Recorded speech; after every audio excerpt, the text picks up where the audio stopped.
In-Wheel Time Studios, the Dual City Studios in Texas, USA. Just ahead, we talk to the general manager at Pine Valley Raceway in Lufkin, Texas, about his refurbished facilities. Cool. I can't wait. I love all of that. Yeah. Plus, Jeff's Motor Minute, and I'll review the redesigned 26 Subaru Outback, all coming up in this half hour of the In-Wheel Time Car Talk Show. Howdy, along with Mike Out of This World Mars over there in Neaterville, along with Jeff Zekin here in the Houston studios. I'm Don Armstrong. Glad that you could join us this morning. David Ainsley is out. He's at some sort of schooling. What? David admits that he's going to go to school for anything? Maybe he's the professor. Maybe he's the instructor, the teacher. I just figured he had a date. Well, that could be, but I doubt that too. I question all of it. But whatever the case may be. Well, let's get right to it, shall we? Yeah. He's been in the green room for 10 minutes. He's dying to get on the air with us. There he is.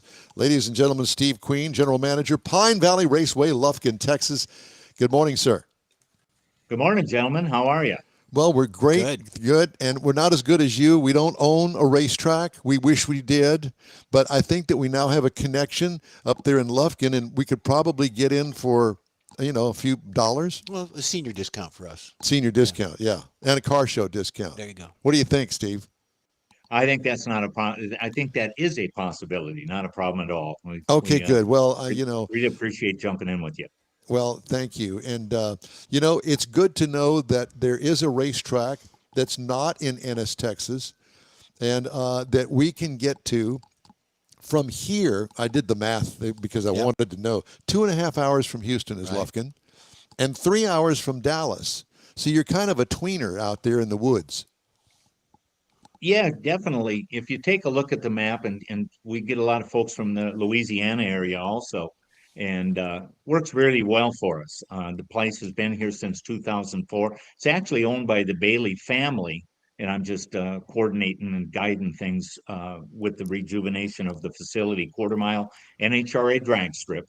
And we also have a tractor pulling facility that we use on one of our bigger events in October with the Kelly's Auto Truck Parts, the big truck show that comes in on October 17th, 18th of this year.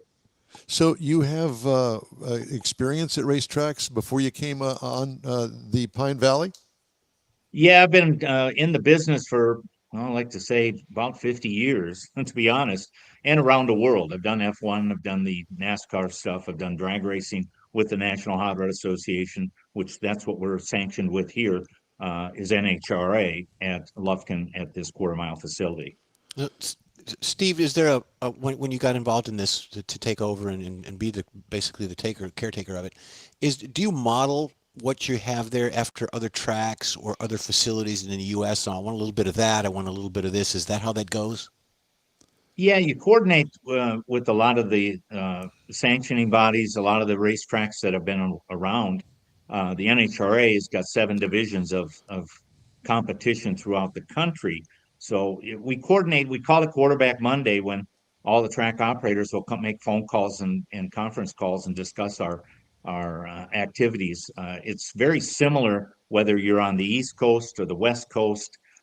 Just a little bit of different demographic differences. Obviously, with us in the Texas area, we can almost run year round, and of course, gets real warm in the summertime around that July, August time. Yeah, it does. And in the northern part of the country, runs in maybe a 6 or 7 month racing program. Yeah. So what do you have? You got something going on today? Actually, we do. And if you look at where I'm in the background here, sitting in the bottom floor of the timing tower, it's drizzling here. So we made a decision yesterday morning to cancel or move this event. It was scheduled for May 9th today, and we moved it to May 30th. Due to the fact that the weather, it's a situation where families have to travel. As you mentioned, we're a couple of hours away from Houston, a few hours away from Dallas. We get them all away from San Antonio as well. So we try to let the racers know very early on what our intentions are. And yesterday we made a decision, and I think it might have been the right one, because we're sitting here right now at just an irritating light drizzle, which obviously with us car folks, it just doesn't make it happen. Whether you're doing a car show or a drag race, the rain is a difficult part of the summer. Do you ever Absolutely. do you ever marry like a car show and a drag race, or do you call it just one? Hey, look, here are the race cars, and they are the show. But I'm thinking, a road trip for a car club. We got a Mustang club we're going to interview here in the next hour, and I thought, what a great thing to, the Mustang Club. I don't want to put my car on the track. I don't want to take the risk of tearing it up or, breaking a transmission or something. I've done that before. But I certainly don't mind putting it in a car corral somewhere for everybody to take a look at the street cars. Mm-hmm. Yeah, absolutely. And we do it a lot of times. Like there's across the country, there's Super Chevy shows and Ford shows, and you'll have some on-track racing activity for some of the folks, as well as a car show, swap meet. So there's a mixture of different things for the folks to come out and take a look at. We're in the entertainment business, not so much the racing business. I'd have to say we're in the entertainment business, trying to make sure that everybody has a good time, whether you're here for car show or swap meet or the drag racing activity. So it's wide open on the scheduling. That's the fun business. It is. It is. fun Exactly. Yeah, the fun. racers Yeah. have fun. The participants, and then of course the crowds. They have fun. You get future racers bringing out. Yeah, it's fun. Well, I mean, not only that, but it's also a family event. I was on the tour doing marketing and PR for a Top Fuel team several years ago, and it is a family event. And so many people give it the wrong really idea that a bunch of hoodlums out there. Well, that's when Mike did it. When Mike raced. Mike was the hoodlum. Yes, in Mike that. was Yeah, the hood. He was the guy. That's him. Back in the day. It's his fault. Exactly. But that's not the case at all. I mean, the kids come out, they have a good time. The kids, it's so much fun, especially at my age now, to watch the kids and see their enjoyment that they get seeing two cars go down the drag strip together. All of the activities that go on in the pits, all of the booths that are there selling their wares and that sort of stuff. And let's not forget the hot dogs. Oh, funnel cakes, all that. Oh, absolutely.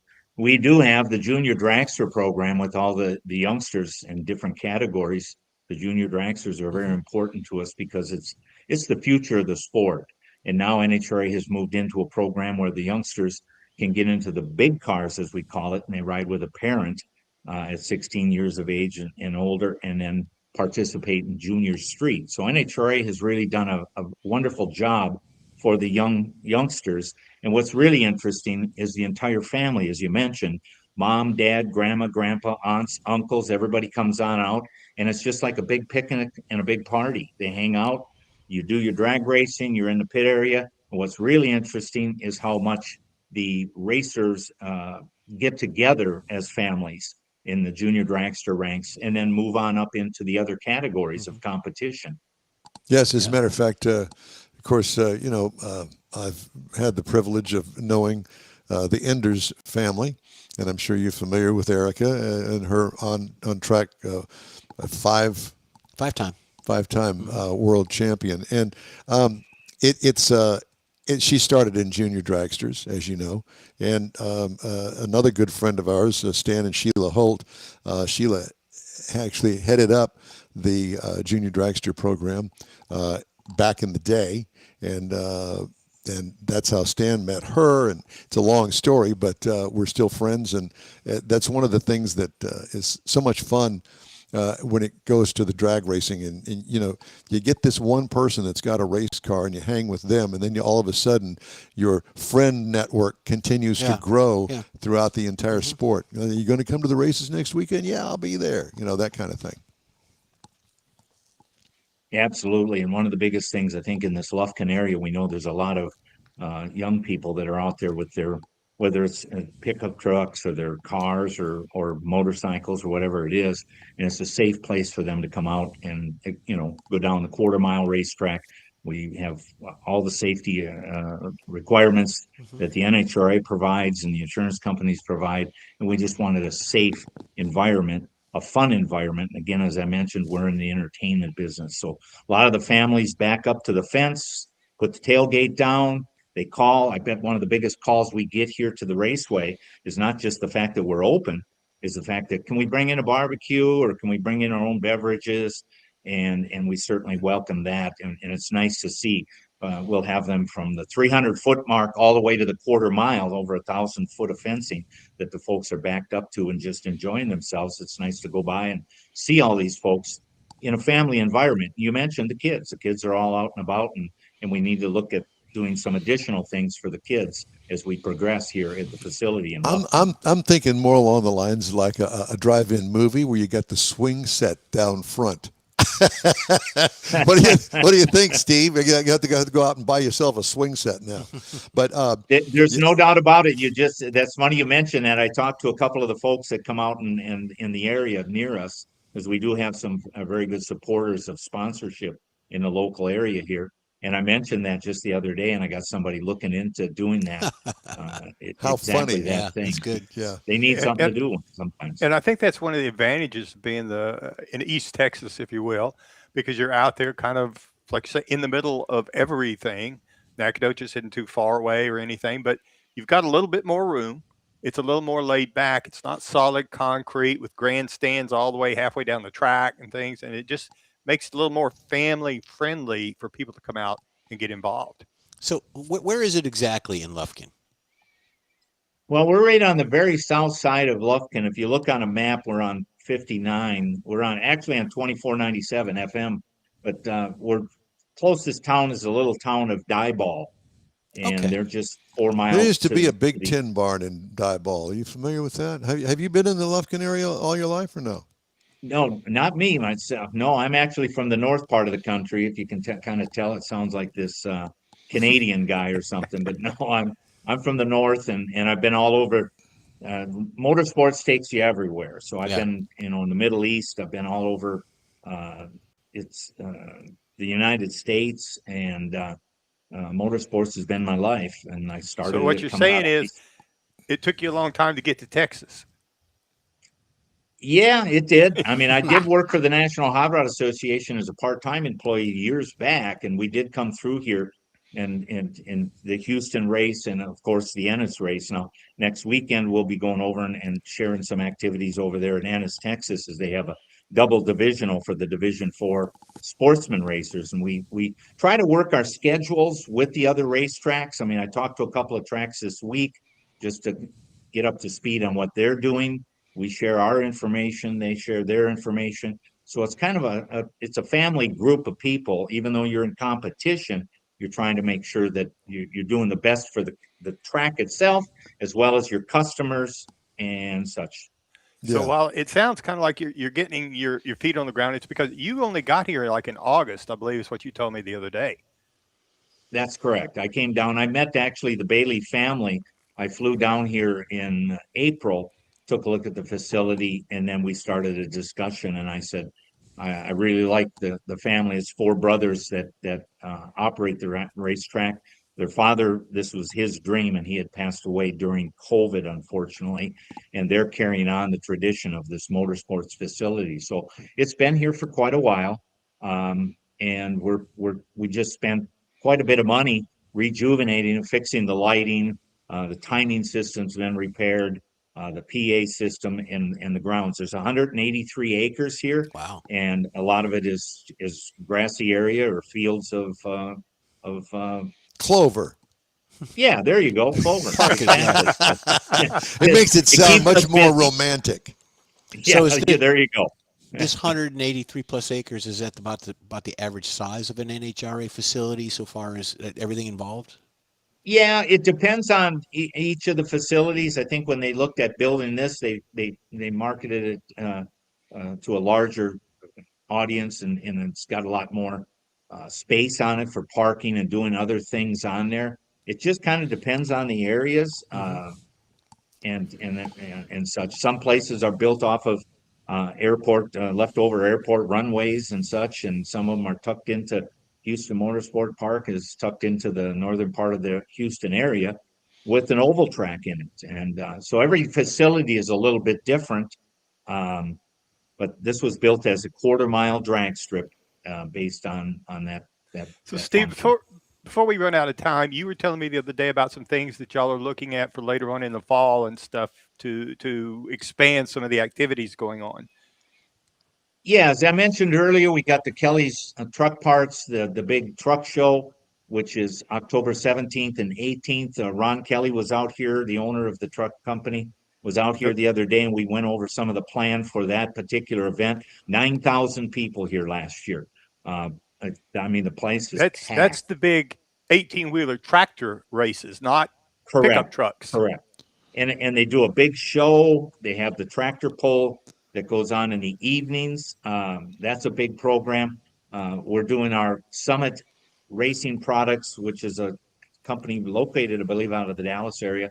Yep. We have an ET bracket racing series that all the youngsters from junior dragsters to junior street, and of course our Super Pro and Pro ET and sportsman cars compete on a series that then ends up competing in our division over in NS Texas and has the opportunity to proceed into Las Vegas for a national championship. Great. So there's a lot of things going on here. We're really trying to build the base with our local folks here in the Lufkin area to get the kids that have their street vehicles to come on out. Can be a grocery getter, mom's SUV to muscle cars and everything else. I mean, Well, I'm they're thinking all about the '69 Buick Skylark. I was thinking the Skylark too.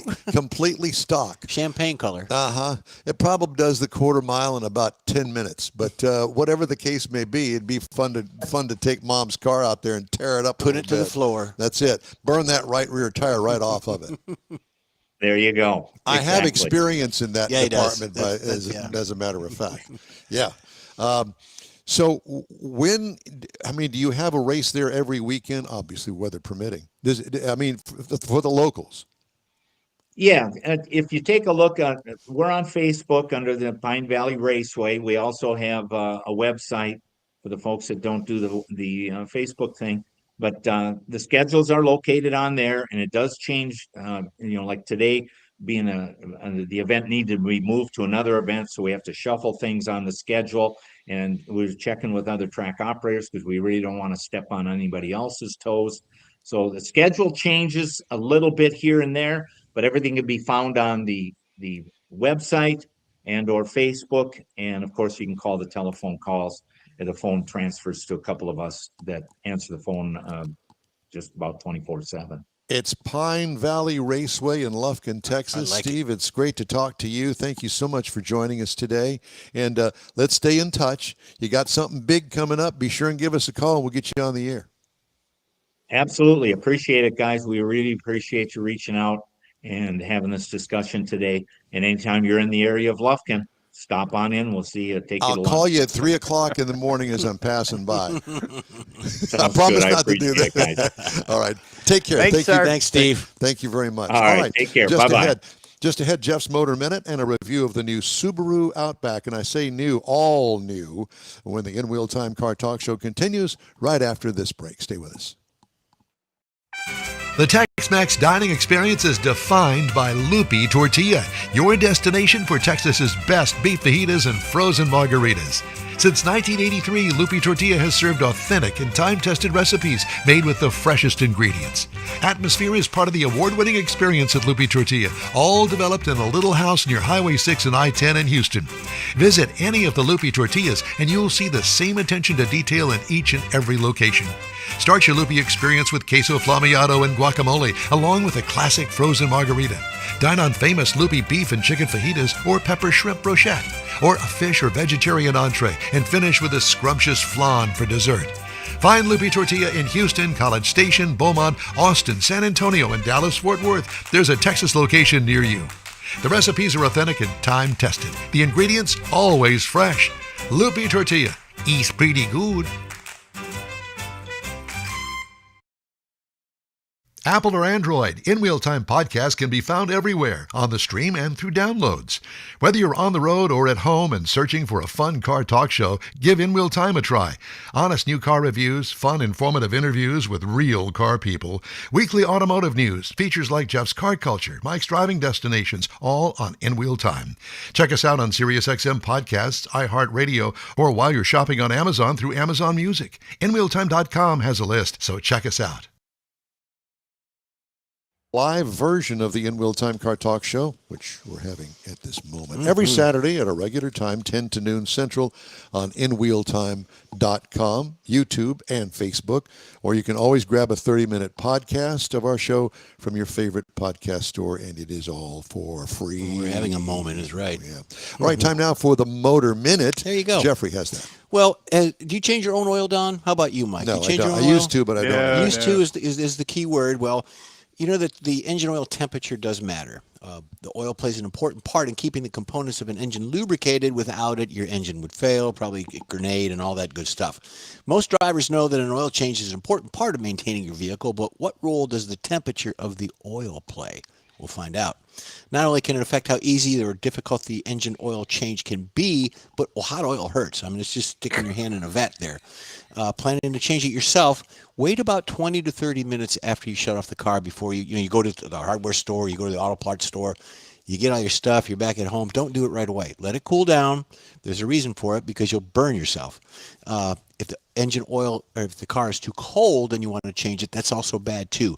Run it, let it warm up, get it to about 100 degrees, then get your stuff, and then change your oil, because it takes all of the impurities of the oil that is stuck to all the parts of the car, and it puts them down into the pan where you can drain it efficiently. Because if it's cold, it just sticks to the walls, the cylinders, and all that good stuff, and you get all that debris and contaminants stuck to it. Yeah, it's as they call it, it's viscous. It's more viscous when the oil is warm. So keep that in mind, and less chance of sticking, less chance of getting burned on it, so make sure it's warm. My dad would change the oil, take the oil out of the car, and he would put kerosene. And he'd run it kerosene for about 2 minutes and clean out the cylinders. Try and and push all the old oil out. Exactly. Yeah. So it just brought that to mind. So warm oil, not hot oil. I let somebody else do that these days. Yeah, I do too. First, not only that, I can't get into the car. That's the reason. It's only about that much room under there. Well, for your Corvette, yeah. We used to have the ramps. You had the ramps to drive up, and then you Gucci underneath with all that. Jack stands, all that stuff. But the biggest problem to me is disposing of the old oil. Take it up there to the O'Reilly's. Exactly. That's it too, Mike. You have to have a place to dispose it. You got to put it into something that you can put it up there and take it to O'Reilly's or wherever you're going to go. And to me, Walmart does it. You have to, I don't know how they do that. Show them a receipt that you bought the oil from them, because they only take certain oil that they sell. So keep that in mind. Okay. It's true. Thank you. They can look at it and tell whether it's Walmart oil or not. Dirty. Dirty Walmart oil. Yeah. All right. Time now for this hour's car review. I had the opportunity to drive the all-new, completely redesigned 2026 Subaru Outback. It comes in these trim levels: the Limited XT, the Wilderness, Touring, and Touring XT. I had the Limited.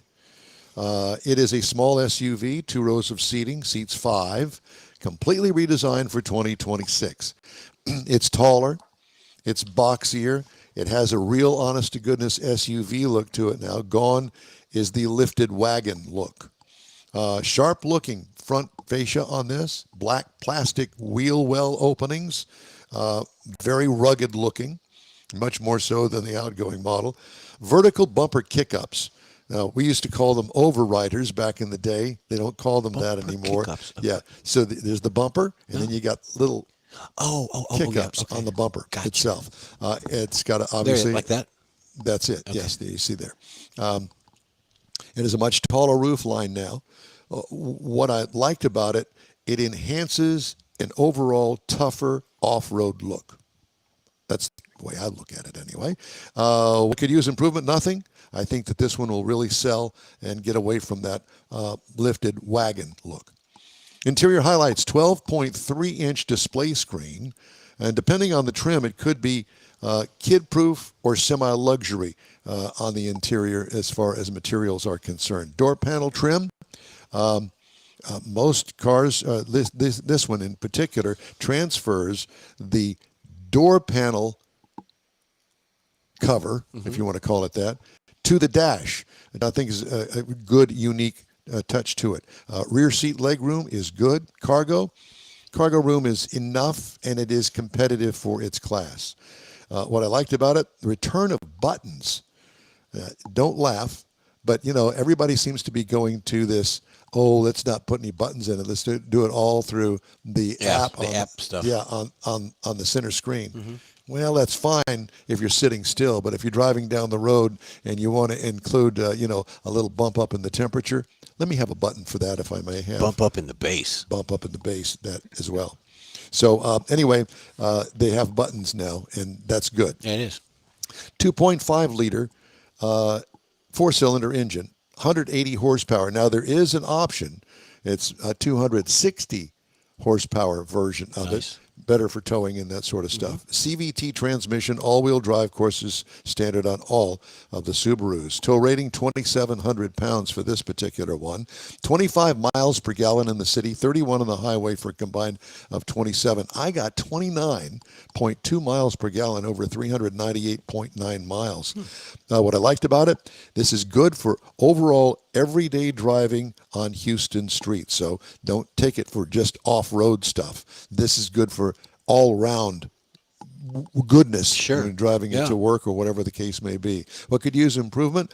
I think that the downshift is a little bit slow to interact with the foot input, but that's just me because I am a 2-foot kind of guy, even with an automatic transmission. Ride and handling, it's compliant, it's good, it's not too stiff. What could use improvement? I put a question mark there because I don't know, because it rides really well and handles pretty good. Now, I did not take it off-road, so there is that. So here's the pricing. Base trim price, $41,715. Prices tested, $43,560. The base model price is $34,995. I think they're going to sell a ton of these. Competitors, Honda Passport in size, but not in price. Make that $44,950. The Chevy Blazer, it starts at $34,300. It would probably be its closest competitor. The Mazda CX-70, they like it as well at $42,250. So the price competitor really and size is the Chevy Blazer at $34,300. Again, the base model price is $34,995. Next week, we're going to review the Kia Telluride. So the 29 miles plus per gallon, I know that you take a certain highway to work back and forth, but you didn't do any extra usage during the week on it. I did. And that goes with all of the stuff that I drive. The most mileage goes back and forth to work, and it's about 40 miles one way. Would that mileage suffer if you were off-road? Obviously it would. If you're going the Outback trails, you wouldn't get to 29 or 30. Well, I'm not sure because it's got the CVT transmission. So it's not one of those that, we got to put it in the low. Maybe you can hold it in a lower gear ratio kind of thing with a CVT. I didn't get into all of that. Okay. Isn't there still a lot of construction on your way to work? There's not. Oh, okay. No, that's on your way to work, Mike, not. Oh, well, I was just going to suggest maybe he could jump a few ditches and kind of go around some of that stuff to kind of test the off-road capability. Yeah, I'm sure that Subaru would really appreciate that. Hey, who drove this car last? Oh, it was Don Armstrong. Oh, he won't be getting it. He went off-road. There is that. All right. Hey, if you'd like to get in touch with us, send us an email. The address here is info@inwheeltime.com. We are back after this quick break. Stay with us. Your car is a direct reflection of you, so don't be satisfied with color fade or a dingy, dull appearance. Get rid of those terrible automated car wash scratches. Gulf Coast Auto Shield is your save-the-paint company. John Gray and his team of detailing experts can help your car's finish without a full repaint. Searching for real experts in window tint or windshield protection? Gulf Coast Auto Shield. Dash cams, radar detectors, Gulf Coast Auto Shield. Got a new car? Get it protected as soon as you take delivery. If you don't know which of the multitude of protection products to go with, John Gray will give you an honest opinion and won't sell you something you don't need. John will help you understand the many options and pricing right on the spot. He's your guy to have your ride looking its best and protected too. See the state-of-the-art shop yourself. Free tours anytime. Gulf Coast Auto Shield is easy to get to, located just south of the Southwest Freeway on the Sam Houston Parkway. Gulf Coast Auto Shield, full-service luxury car care today and online at gcautoshield.com. Gift giving should be meaningful, and we have an idea. a hand-painted custom illustration of your car from one of the nation's leading artists. Now you can get one or a car show poster customized for you, a friend, or a loved one. Bill's Sites will be happy to guide you through the process. No matter what the day, birthday, anniversary, or any day, an Autographics custom illustration adds an extra touch of class to any home. Call Bill today, 832-922-0963. That's 832-922-0963.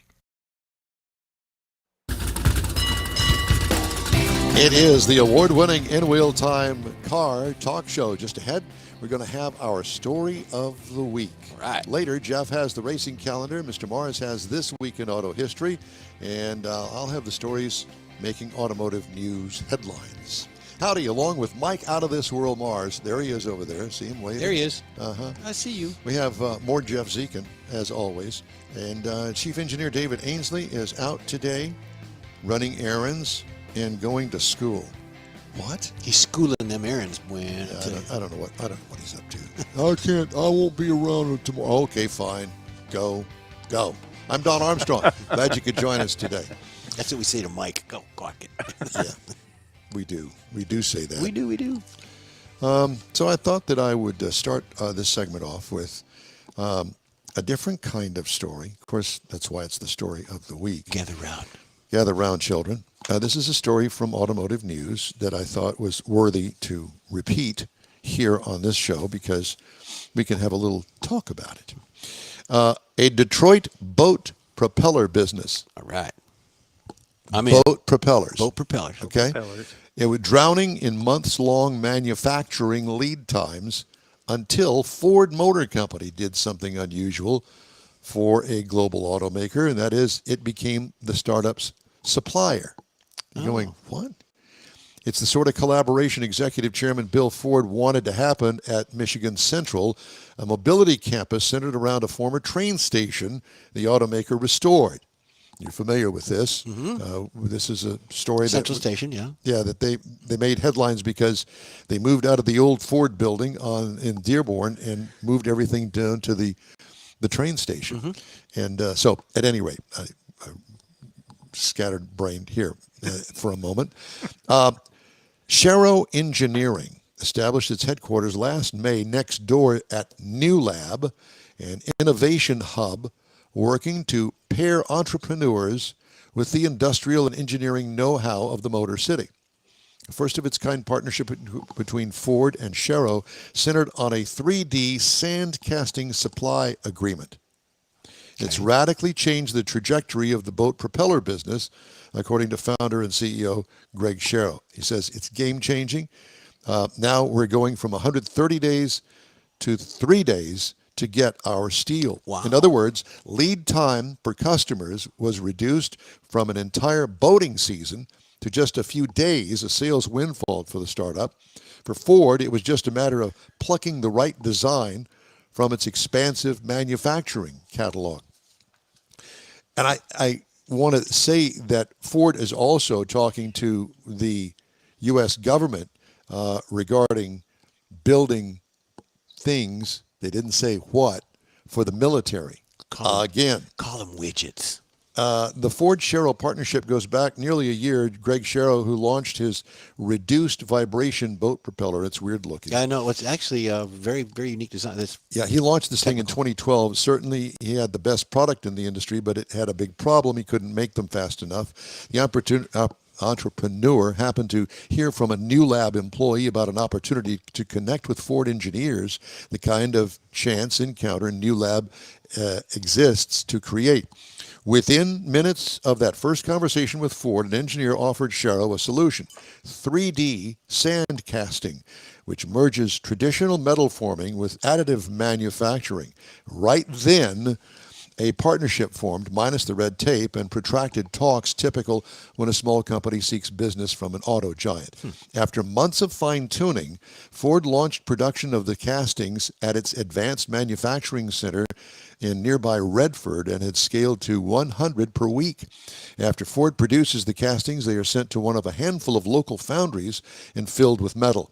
From there, they're shipped to Sharrow Engineering's plant in Harper Woods in Metro Detroit to be machined, polished, and shipped to customers. Partnership involves a standard supply agreement in which Ford generates revenue by fulfilling purchase orders from Sharrow Engineering. And more manufacturers, especially the Detroit 3, are getting into this sort of thing because clearly the competition in building cars is getting more and more intense. Couple of things on that. I know exactly where that plant's at. It's at North Beach Daily Road in Redford, Michigan. I know it well. I see future recalls in propellers with Ford. That's what I got out of the story. Well, Ford does have a problem with recalls, and we're all well aware of that. I think that's a great idea. And looking at the photo that Don had of that, it's very, very high tech, very spacey type propeller. I mean, it's very. It's weird looking. Yeah. It looks almost like a bow.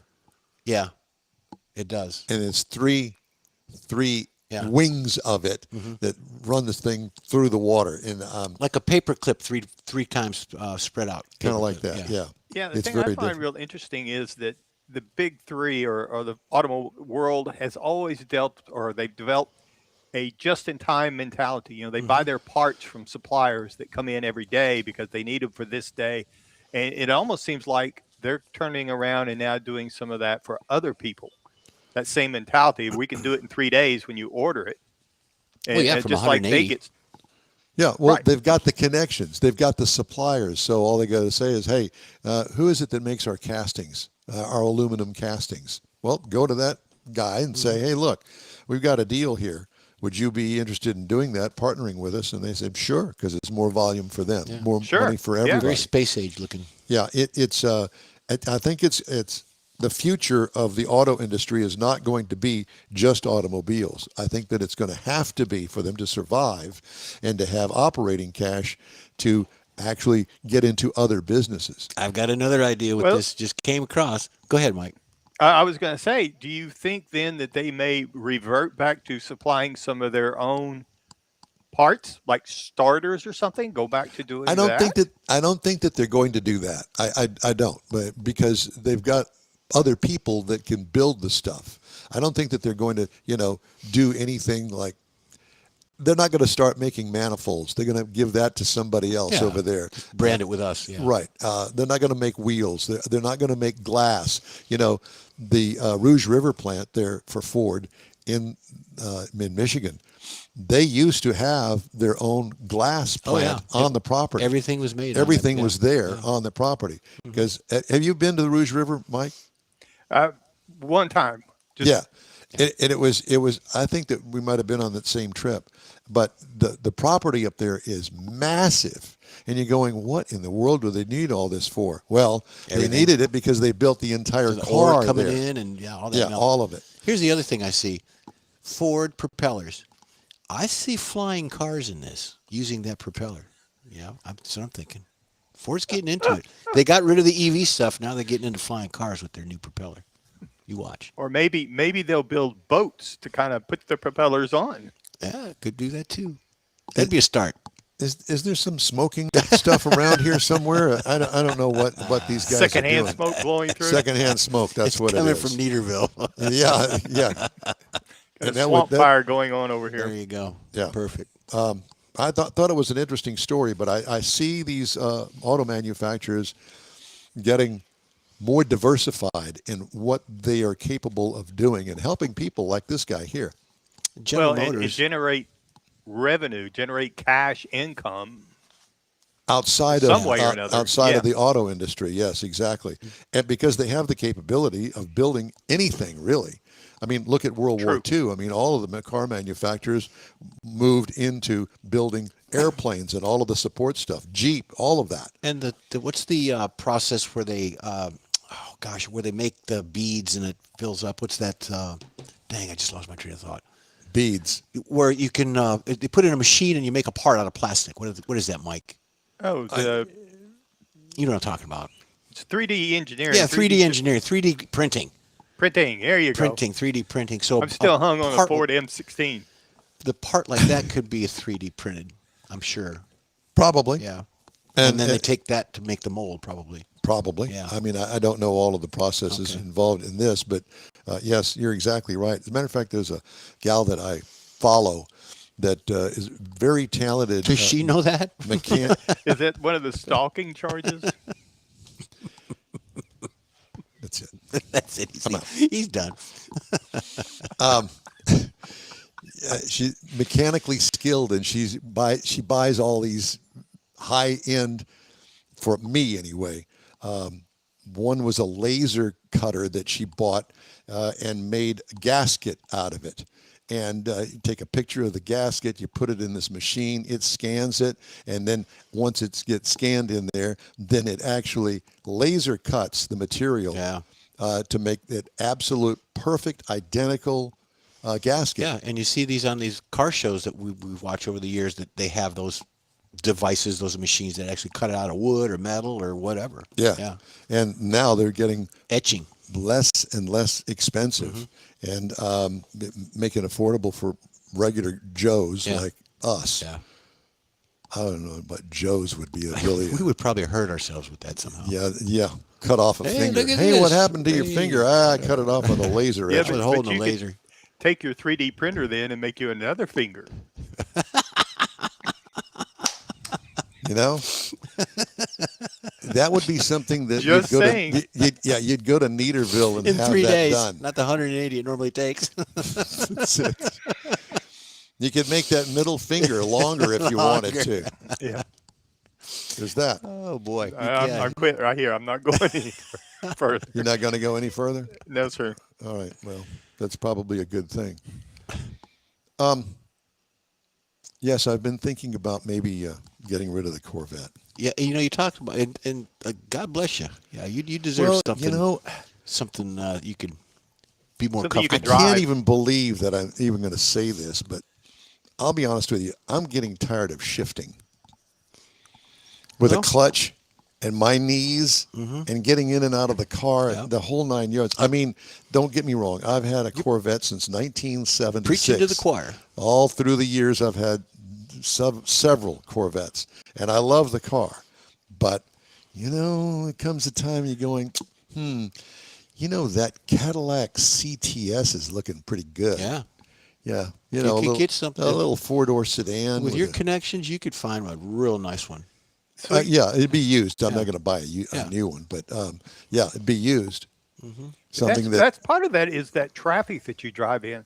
Whenever I come over there and I'm driving a manual shift car, I mean, it's just by the time I get out of there, late afternoon traffic and stuff, and spend 2 hours on the loop or something, it's just it's miserable driving a manual transmission in that kind of stuff. And it's not so much the shifting part of it that I dislike. I mean, it is what it is, and I bought the car because it had a 6-speed manual transmission in it. Right. Well, that was then, and today is now, and I think I'd be well served in a nice sedan. Yeah. But you have to be careful on a sedan too. Like Kathy's got the Lexus, and it's kind of low for me because I got a bad back, but it's kind of hard to get in for me as well in her car. My Buick, God save the Queen, it's just perfect. Well, getting in to me is not too much of a problem. It's the getting out. I can fall into just about anything.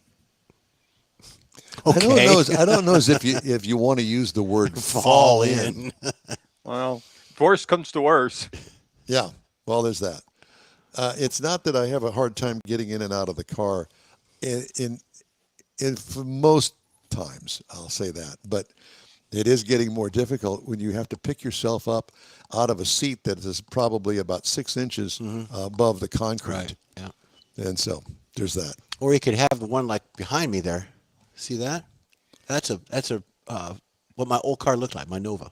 Your Nova. Yeah, my 72 Nova.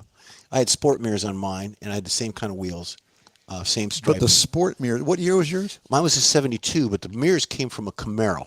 They were new, the fancy sport mirrors on a Camaro. My dad got some, and we put those on the Nova.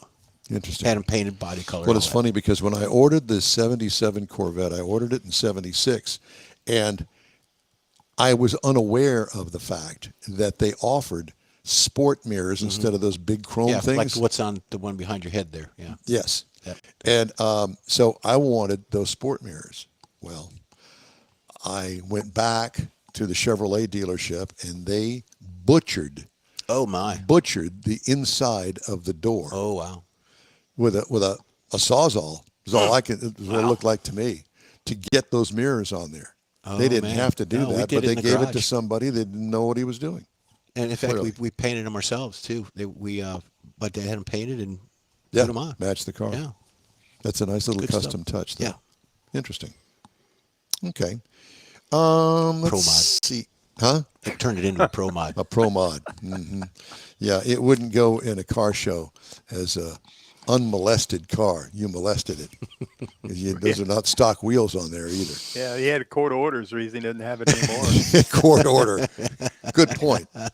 Mike's All right, on just fire. ahead, we're going to have Jeff's racing calendar. Mr. Mars has This Week in Auto History, and I'll bring you this week's automotive news headlines. It's just ahead on the In Wheel Time Car Talk Show. We're back in a flash. The Tex-Mex dining experience is defined by Loopy Tortilla, your destination for Texas's best beef fajitas and frozen margaritas. Since 1983, Loopy Tortilla has served authentic and time-tested recipes made with the freshest ingredients. Atmosphere is part of the award-winning experience at Loopy Tortilla, all developed in a little house near Highway 6 and I-10 in Houston. Visit any of the Loopy Tortillas and you'll see the same attention to detail in each and every location. Start your Loopy experience with queso flammeado and guacamole, along with a classic frozen margarita. Dine on famous Loopy beef and chicken fajitas or pepper shrimp brochette, or a fish or vegetarian entree, and finish with a scrumptious flan for dessert. Find Loopy Tortilla in Houston, College Station, Beaumont, Austin, San Antonio, and Dallas-Fort Worth. There's a Texas location near you. The recipes are authentic and time-tested. The ingredients always fresh. Loopy Tortilla. Eats pretty good.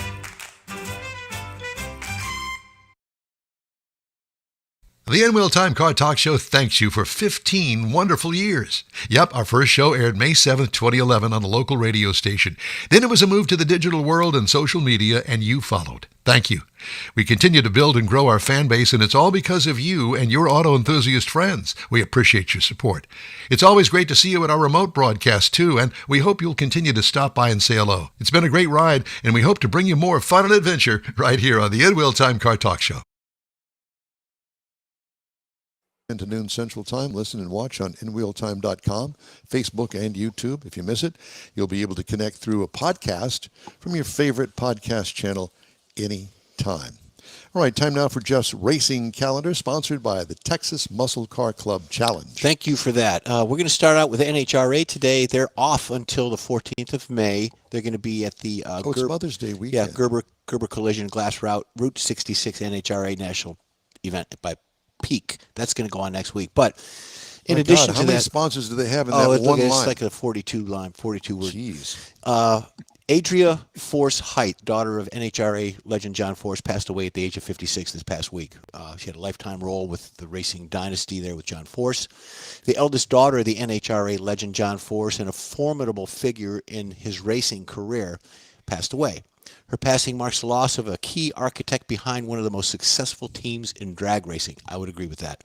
She was born in 1969 in Huntington Park, California. Height grew up immersed in the world of motorsports through John Force. She was the oldest daughter of the four siblings that he has.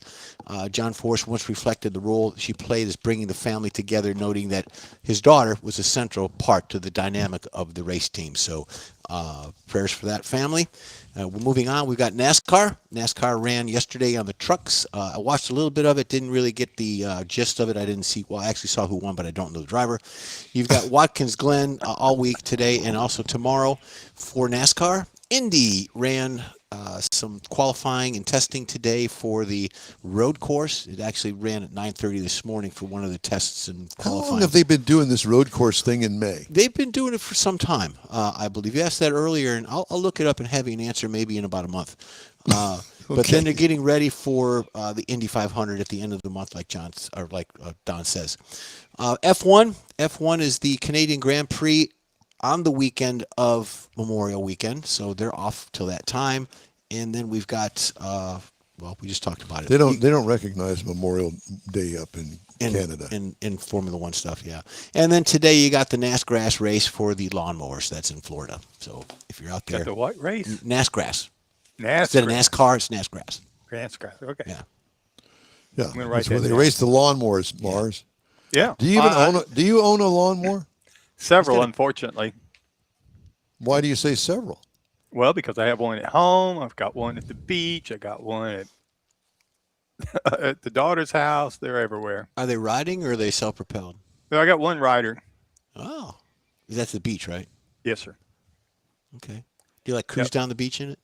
Nah, you don't cruise the beach too much. It kicks up too much sand. Yeah. Do you get out there and what is that road? The main road down Highway on, 87. What is it? 87 runs down the beach road. Well, I was going to say that you can just run it right out there in the beach road. Yeah. Well, you could till the sheriff's department shows up, and I know they have new colors. I didn't realize. I'm always looking for the green and white, but Galveston County now has new colors on their cars. They're much more camouflaged, shall we say? Oh. Camouflage. Are they like ghost? They're not ghost camouflage. sheriff? They're just more neutral, natural colors, so that whenever you have the dry summer weeds in the swamp, they kind of blend in a little better. Huh. Okay. Well, that's you're good to hide the cop cars out there in the swamp. Is there a Yes. recipe for the dry summer weeds? I don't know. There's a song in that, I Put it think. in a Swamp salad. fires. Summer weeds. Summer weeds makes me feel fine. Right. Okay. Some of the stories making automotive news headlines. As of early 2026, the idea of summoning a car, tapping your phone and having a car drive itself to your exact location is rapidly shifting from a futuristic vision to real-world deployment across Europe. Well, if it's happening over there, you know it's going to be here before too long. The shift is being driven by technology advances in teleoperation or remote driving and an evolving European regulatory framework that's beginning to accommodate greater range and higher levels of autonomy. Rather than waiting for full autonomy, several European players are betting on a hybrid approach, remote-controlled vehicles or car summoning. This hybrid approach dramatically reduces the cost and complexity of full autonomy, an important consideration in a sector where development can require billions in investment. Berlin-based VAY, V-A-Y, is a frontrunner. VAY's teledrivers remotely control electric cars from a station and drive them to the customer's location. The customer takes the wheel, and when the trip is completed, the teledriver takes back control of the vehicle and drives it to the next customer. The idea is to deliver the convenience of car ownership without the cost or hassle at roughly half the price of ride hailing. Taxi. Oh, None of that. hell no. Oh, hail no. So coming to somewhere near you soon. So if you're in the car and it drops you off at your house and then they say, okay, bye-bye, and that remote driver takes it to the next place, they don't clean it out. Well, there's that. Yeah, I mean, I left my... Or you went down to the beach to visit Mars and you got sand all over your feet. Yep, It's all yep. over the inside of the Or car. I went Yeah, grocery or you shopping spent- and I forgot the frozen mackerel that I had in the back seat. Ooh. Yeah. Yep. Or you drank too much beer on the beach and you're up chucking in the back seat all the way back to town. Or Great. maybe you're just a little gassy. Maybe so. Well, the windows you can roll down. That would be to take you, care of Jeff. that, Yeah, Jeff would have to speak for himself on that one. Italian supplier Brembo, Oh. not Bimbo, but Brembo, Okay. has begun large-scale production of its Sensify brake-by-wire system for a global automaker, marking a milestone in the shift toward software-defined vehicles, the company said. The by-wire braking system will be standard across this automaker's, unknown to us just yet, entire vehicle program, Brembo said. The supplier declined to name the customer. The system is designed to support a wide spectrum of applications, from advanced driver assistance systems to fully autonomous driving. Sensify adopts a fluid-free, by-wire architecture, which is a cornerstone of the shift toward SDVs. Do you know what an SDV is? I had to look it up. Did you get shots Penicillin? for it? Software defined vehicle. Oh. An SDV. Yeah, you get a shot for it. Braking becomes intelligent, adaptive, and integrated into the whole vehicle system rather than just a mechanical response. Software can adjust braking force at each wheel individually and instantly, meaning better stability.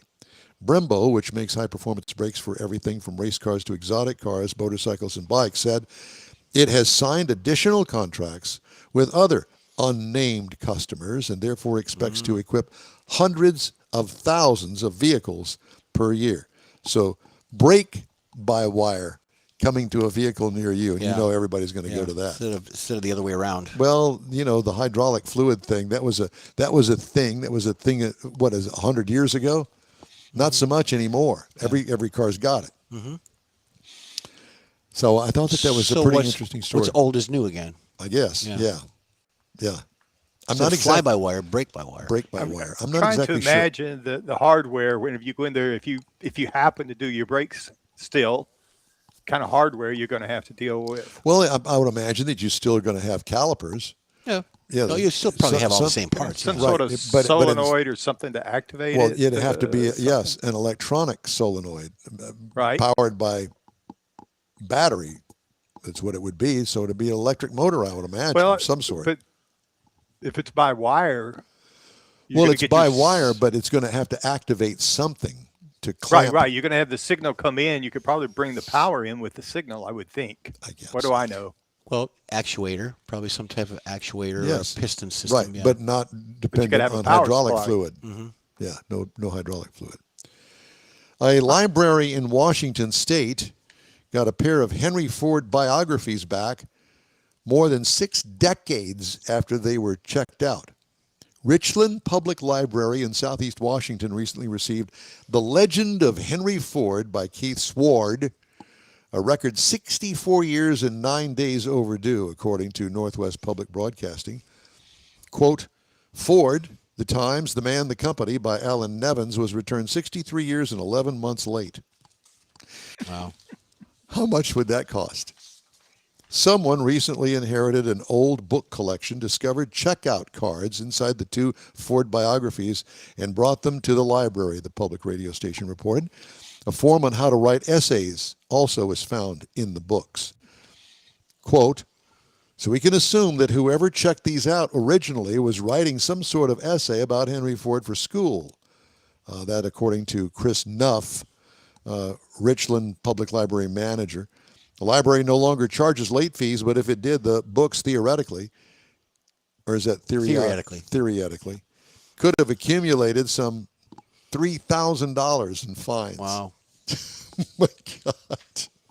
There you go, Mars. Instead, it's a recall of the Yeah, library. it's a recall. Thank you, that's Mike. right. There you go. And this one for Jeff. All right. Cadillac rolling out a limited run special edition performance sedan as part of the luxury automaker's high-profile entry into Formula One. The CT5V Blackwing F1 Collector Series is outfitted with F1 and Fédération Internationale des Automobiles logos inside and out. Power is supplied by a 6.2-liter supercharged V8, 685 horsepower, 673 pound-feet of torque. Upgraded supercharger was developed in collaboration with GM Motorsports. The sedan is offered only with a 6-speed manual transmission. Cadillac will build only 26 of them, a nod to the year the automaker joined F1. And it'll be available only in the U.S. and Canada. Pricing not announced. Standard CT5V Blackwing is priced at $102,795, including shipping. Production is set to begin mid-year. Didn't you have a Blackwing? Both you cats had a Blackwing. Did you have a blue one or something? When they first came out. First came out. Yeah. Well, there's your Cadillac. They didn't say the There it is. Well, there's a price problem there. Well, unannounced, yeah. There is that. Mm-hmm. All right. We would love to hear from you. Just shoot us an email. The address here is info@inwheeltime.com. We're back right after this. Your car is a direct reflection of you, so don't be satisfied with color fade or a dingy, dull appearance. Get rid of those terrible automated car wash scratches. Gulf Coast Auto Shield is your Save the Paint company. John Gray and his team of detailing experts can help your car's finish without a full repaint. Searching for real experts in window tint or windshield protection? Gulf Coast Auto Shield. Dash cams, radar detectors, Gulf Coast Auto Shield. Got a new car? Get it protected as soon as you take delivery. If you don't know which of the multitude of protection products to go with, John Gray will give you an honest opinion and won't sell you something you don't need. John will help you understand the many options and pricing right on the spot. He's your guy to have your ride looking its best and protected too. See this state-of-the-art shop yourself. Free tours anytime. Gulf Coast Auto Shield is easy to get to, located just south of the Southwest Freeway on the Sam Houston Parkway. Gulf Coast Auto Shield, full-service luxury car care today and online at gcautoshield.com. Gift giving should be meaningful, and we have an idea. A hand-painted custom illustration of your car from one of the nation's leading artists. Now you can get one or a car show poster customized for you, a friend, or a loved one. Bill Sites will be happy to guide you through the process. No matter what the day, birthday, anniversary, or any day, an Autographics custom illustration adds an extra touch of class to any home. Call Bill today, 832-922-0963. That's 832-922-0963. It is the award-winning In-Wheel Time Car Talk Show. Just ahead, we're going to have... Want me to tell you? No. Okay, you do. You go. Okay. I can tell you. Okay, well, tell me then. Well, we've got recalls coming up. We've got this is what sold for Hemmings, and then we've got my car culture coming up. Oh, really? So there. Okay. Stand by. Well, I have the racing calendar, but we already did that, didn't we? Yeah, we did the racing calendar. We're on 11 o'clock. We're at AB. Oh. Go turn the page. Bob Seeger. Golly. There you go. So, gather around. Recalls, and how much did that car go for? Yeah. Golly. Hemmings. Well, you know, you can lead a horse to water, but you can't make him drink. That's all right. Isn't that what they say? Well, we were Somebody doing said that. I don't know who we did. drank last night. Yeah, I know. I had one too many last night. I did 3 margaritas, and I never do that. Apparently, somebody pushed me into it. Gosh. The people sitting across the table from me. So, whoa, well, I'm going to have another one. How about you? Well, what am I going to be, the bump on the log and go, no, I'm going to go home and go to bed. I hate to see a man drink alone, you know. You want to be sociable. Yeah. Did you drink last night, Mars? No, sir. Oh, liar, liar, pants on fire. Nope. Not last night. It's going to be tonight. It's tonight. Oh, yes. I knew It's Saturday night. I'm going to take a bath and everything. Dang. That's what you do on a Saturday night in Neederville, Texas, huh? Okay, I got some recalls, as I always do. Misassembled airbag sensors. Wouldn't that, I mean, what does that mean? Misassembled. So in other words, when it blows up, it blows down to your feet. I don't know exactly what that means. We'd have to look into that. Yeah. Maybe it blows out instead of in. I don't know. Misassembled airbag sensors. Hyundai Elantra, Elantra N, Tucson Hybrid, Tucson plug-in hybrid, all from the 2026 model year. Wow. It's being recalled. Wheel stud may separate. Darn That it. was Mike's nickname in school, Wheel Stud. Tesla Cybertruck 2024 to 2026. How does a stud separate?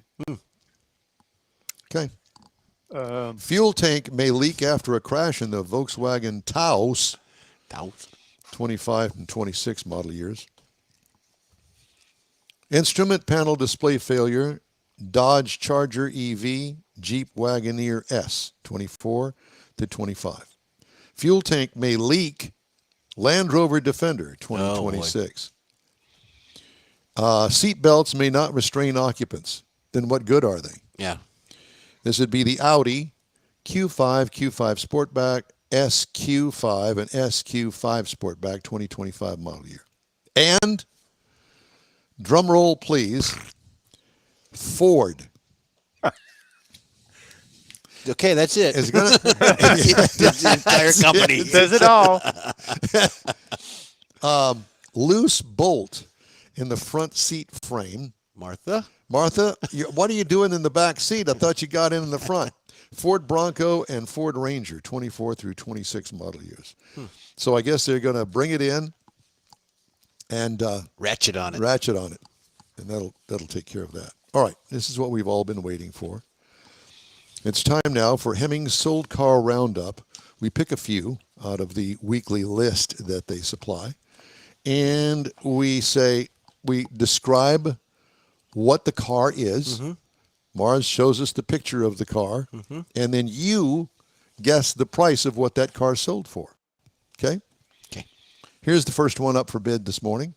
It sold for, and this is car number one, the 1948 Oh, wow. Studebaker Commander. Now, I don't recall the headlights being like that in a stock Studebaker Commander, but I think that they've done some. You think that's modified? I don't know. Yeah, well, I think that it I think is. if you look at the wheels and the tires and like you say, the the headlights. motor. Yeah, look at the engine too. Those And look it's a like convertible. LED headlights in it. Did they make a convertible in 48 for that car? If they did, boy, what a waste of time I'm going to that go is. 68,000. What? Yeah. Really? Yeah. Okay. So Jeff's going to go for 68,000. Bring it home. What are you going to go for? David and Stacy Lusk say 27.5. 27.5. Okay. Mr. Heitzman is in a 10 grand. Okay. Anybody else? We'll I see. think we lost George. George? Yeah. Whatever his is a 9999. Yeah. So Yeah, it go sold for $22,050. Okay. It's just a little off base. But you see, that's not a stock engine. Oh, I'm in it. just That's- saying. It's a No, no, no. resto mod. Yeah, but It's a resto resto mods mod. are getting And it's a convertible. Why more And- would value. and you spend that kind of money on that car? Ooh. Yeah, but it's because it's different. It's Yeah. unique. Okay. Well, I tell you what. You buy it, and I'll go. Why would you spend the money on that car? You know what it needs? It needs a Ford propeller on it. That's what. Right there in the middle of that In the middle of the front grill. end. Right Well, there. where that while deal we're is. in the mood for Studebakers, let's do another one, All shall we? Here now is a 1941 Studebaker Commander. Okay, it's got suicide doors on it. So, and that was stock, I'm sure, from Yeah, the it factory, was, because this yeah. looks like a completely stock car. Yeah, 1941 restoration. Studebaker Commander probably has got a spineless six-cylinder in it, would be my guess. And what do Yeah, you it think looks that? like it. Yeah. Pardon me? It looks like it. Yeah. Yeah. What do you think that car sold for? 42,000. Wow, Yeah. 42. I'm going 42. Okay, Heitzman says 35. 35. The Lusk family says 37,999. Okay, you all are going to be disappointed because you all have overbid. All right, that's part of the game. It sold for $18,900. Well, And here's the problem. It's a beautiful car. Don't get me wrong. Yeah. It looks like it's all completely stock. Try to find a part for that. You're not going to walk into the O'Reilly's high-low auto supply and say, I need a starter or I need a water pump for my 41 Studebaker Commander. Because it's if you look real close at some of the other pictures, it's still a 6-volt system. It's just not Yeah. even upgraded to 12 volt. There you go. well, see that would have changed my bid to 18,000 if I would have known that. Well, only you would have known. $18,900 is I what would it have sold changed it for. in a hurry. All right. Next up is a 1968 AMC AMX. Yeah. So what they've done is that they took this car, they took the back seat out of it, and they put what was their high performance motor in it to compete with the Mustang and the Camaros and that sort of stuff. Yeah. The problem with it is, have you ever seen one of these in person? Yeah. It's big. Yeah. It's a big. It's bigger than a Nova. Oh, and it's Yeah. bigger than the Camaro, and Yeah. certainly bigger than the Mustang. It's like a Chevelle size. Yes. Yeah. Correct. So a 68 AMC AMX. They didn't build that many of them. So that's kind of a hint at what this All car right, sold for. well, I'm going to go 23. 23. George is at 16,999. The Lusk family's at 19K. And Jeff Heitzman's at 29. Well, everybody is underbid because this car sold for $39,375. Now, it looks stock to me. Yeah. Does the radio look stock to you? Yeah, it does. Okay. Yeah. Yeah, Well, see, I've got it's an pretty ashtray. much See, I didn't see stock. that. What'd you say, Mike? I think it is pretty much stock. Yeah. From the other pictures and stuff. Well, that alone is worth some money. And the ashtray and cigarette lighter raised it. I should have noticed that. Yeah, Now, we gotta Mars pay attention to the got all details. panicky about the next car Oh, wow. because he wrote me and said, listen. He wants it? No. He wrote me and Well, said, I was thinking our stuff would fit in the back of it for our road trips. yeah, kind of like Bobby at Hot Rod Tour of Texas with the Edsel that's Yeah. actually, It's a Lincoln, isn't it? it's Oldsmobile. No, it's either a Lincoln or it is a We'll find out. yeah, whatever. Yeah. But yeah, this that's this is interesting. not that. This is a 57 Plymouth Suburban. That looks like a helicopter dash panel almost. Well, Kind of. whatever. Wow. They did weird things like that. How much? The Lush family says 3,000 and it's rough. Yeah. Well, I think that the sale price of this is I'm gonna go 9. 9.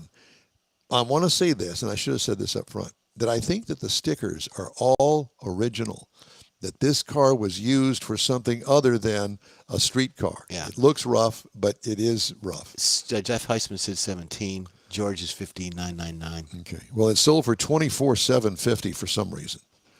Wow. And I think that the stickers probably have something to do with it. Yeah, It was could in be. some sort of a Pan American race or something. Oh, like that. okay. Whatever. cross country thing. That's, Yeah, I like the hubcaps. Do you? I love Those those. are things. full wheel covers, Yeah. sir. Well, yeah, that's right. They are. You're right. Right. Next up, I had one of these. This is a 1985 Chevrolet Camaro. And a couple of years into this car, I decided that I wanted to put some headlight covers on it. And I did. And they made them. They were clear plastic. And I had to drill 2 holes at the front of the lower part of it. And then they had little nubs that you'd click in there. And then you'd fold them back. And then you'd close the hood. What color was yours? Silver, I think. I had a 92 RS Victory Red, and I had the headlight covers on it too. Did you? Mine were smoke. Mine were black. Oh, okay. Yeah. Well, they didn't make the smoked ones then. All right. So how much do you think that this 85 Chevy Camaro went for? It had no horsepower, I'll tell you that. I'm going to say $7,000. Really? Yeah. Lush family's at 25. Mm-hmm. Mr. Heitzman says 42. He likes it. I know. Apparently. He thinks it's, It's gorgeous. yeah. It's gorgeous. And then George wants for $13,999. Well, George is closest without going over because it sold for $16,275. Yeah, good.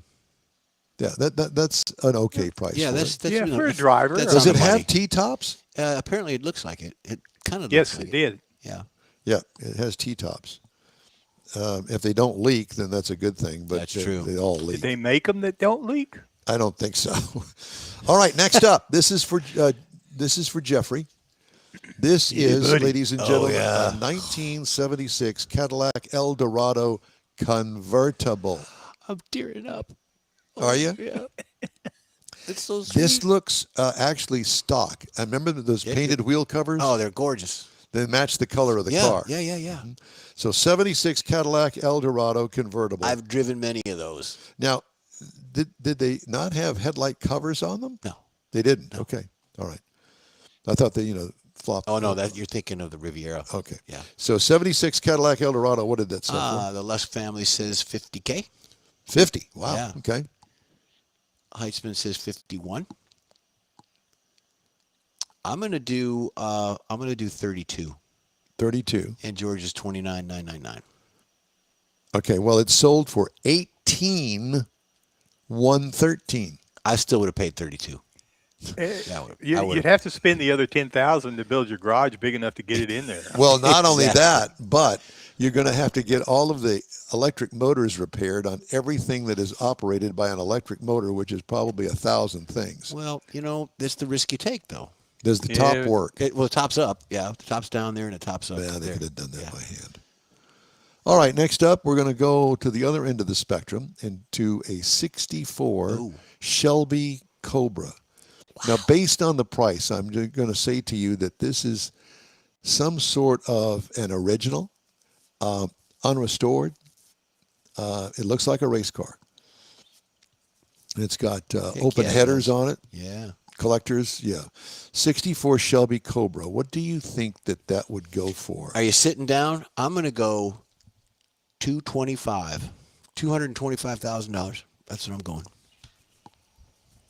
Look at the Lush family says 100. those are injectors, aren't they? Yeah, they're like awesomeness. Yeah. 54 from Mr. Heitzman. Does it say Roush on it? Yeah. Well, It's a Roush Roush. It's a Roush motor, but that That was not stock in 64 like that.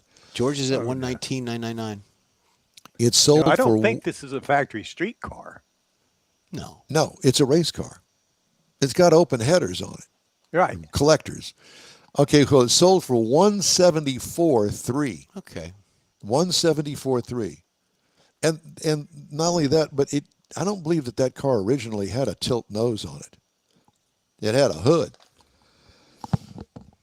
It's been Really modified don't for know. racing. Yes. Anyway, Hey, I'd drive it $174,000. quickly. All right. And our last one up this morning is this one, a 1978 Pontiac Firebird. And I picked this out because it looks a little rough. A little? It looks rough. What was that? Let me ask you this. On the motor there, is that a red shop rag? Yeah. It is a red shop rag over the carburetor. They're concealing the That's a state-of-the-art good sign right top there. secret Yeah, carburation. that's it. Yeah, top secret carburation. Not. I wonder what the sparkulators look like. Yeah, in the that thing. sparkulators. Well, Who was it that had the TV show with that kind of car? It was a detective show. He lived in a beach house or something. oh, that was James Garner. James Garner, yeah. What was the name of the show? That's yeah. I don't remember the name of the Whatever. show, but at any Jeff rate. says He was a 13 on detective. this. The Lusk family says 5, and I'm with you on that. I'm going to go 7. Jeff is 13. George is 17. It sold for $7,600. I just bought me a car. Hey, look what I bought. Yeah. Yeah. And Don't the show good it to thing is- Kathy. She says, you're not going to put that on mine. Now, don't buy that for Mother's Day. That's not a Mother's Day Yeah, present. and if you're Don't do worried that. about the T-tops leaking, if you'll notice that bottom left-hand corner there at the floorboard, there's a hole that goes through, so it'll drain right on through out onto the ground. Rockford Files. Rockford Files. That was the name of it. It looks like Rockford it's got Files. somebody attempted wood grain on the side there on that shot. Oh, my God. Oh, that's Bondo. Yeah, Sorry. that's the rust that's not fixed but painted on. Throw some paint on it. Oh, my gosh. The honeycomb wheels are probably a good thing if they're not scuffed up. Well, but they're not stock. No. I think that the fire, that cannot be a real, honest to God Firebird. I think Can't. it is. Well, Hemmings would have to disclaim it. Yeah. Whatever. I mean, there are more pictures of it with the reversed hood scoop that goes through the hood. Yeah. It came with that, or that car has it. Let me rephrase that. It's I'm not just going to say, It's a Firebird, not a TA. we don't know. Yeah. We're I'd have to do a going- little more digging. Well, We're going down TA the is a wrong Trans road Am. with it. Yeah. I know, but we're Yeah, going yeah. down the The wrong shop road. rag on the carburetor pretty well says it all. Yeah. Yeah. that's- Yeah. What happened to the air filter? Oh, we threw it away. Didn't work. This works anyway. better. Just shop rags are cheaper. Collects more dirt. Yeah. Just ahead, in Jeff's car culture, car ads. Yeah. Where did they go? Ah, Mars has date night driving destinations in Houston with a gun. After this break on the In Wheel Time Car Talk Show. Stay right. The Tex-Mex dining experience is defined by Loopy Tortilla, your destination for Texas's best beef fajitas and frozen margaritas. Since 1983, Loopy Tortilla has served authentic and time-tested recipes made with the freshest ingredients. Atmosphere is part of the award-winning experience at Loopy Tortilla, all developed in a little house near Highway 6 and I-10 in Houston. Visit any of the Loopy Tortillas and you'll see the same attention to detail in each and every location. Start your Loopy experience with queso flammeado and guacamole, along with a classic frozen margarita. Dine on famous Loopy beef and chicken fajitas or pepper shrimp brochette, or a fish or vegetarian entree, and finish with a scrumptious flan for dessert. Find Loopy Tortilla in Houston, College Station, Beaumont, Austin, San Antonio, and Dallas-Fort Worth. There's a Texas location near you. The recipes are authentic and time-tested. The ingredients always fresh. Loopy Tortilla. Eats pretty good. Apple or Android, In Wheel Time podcast can be found everywhere, on the stream and through downloads. Whether you're on the road or at home and searching for a fun car talk show, give In Wheel Time a try. Honest new car reviews, fun, informative interviews with real car people, weekly automotive news, features like Jeff's Car Culture, Mike's Driving Destinations, all on In Wheel Time. Check us out on SiriusXM Podcasts, iHeartRadio, or while you're shopping on Amazon through Amazon Music. InWheelTime.com has a list, so check us out. To join us 10 to noon Central Time every Saturday for our live show about all things automotive. We hope you'll get a whiff. Thanks for being with us today. Okay. Is it okay to say that? Yeah, I've just... You wanted to say something. You wanted to comment on that comment. No, I was thinking, well, we just had a Mexican food commercial. And, Oh. I was thinking... A little cramped up? Yeah. Uh-huh. I don't think that they cramp you up over there at No, Loopy Tortilla. no, not Loopy Tortilla. We're just commenting that all that, you just want whatever comes up on that picture, you want to eat it. It's really good stuff. Yes. If you haven't been there, you need to go. Yeah, and go to the original one. Yeah. Treat yourself. You know, I know it's I-10 and Highway 6, but all of the other Loopy Tortillas are patterned after that little house. Yep. And it's unique, and it's fun, and it's the original, 1983, I think. And if you're in Mike's area, in the Beaumont area, they've got one out there too. Yeah. At Woodlands. Right there on the freeway. Several down here in the Houston, Richmond, Sugar Land area. Try All them right, out. time out for Jeff's Car Culture. Where did the full-page car ad go?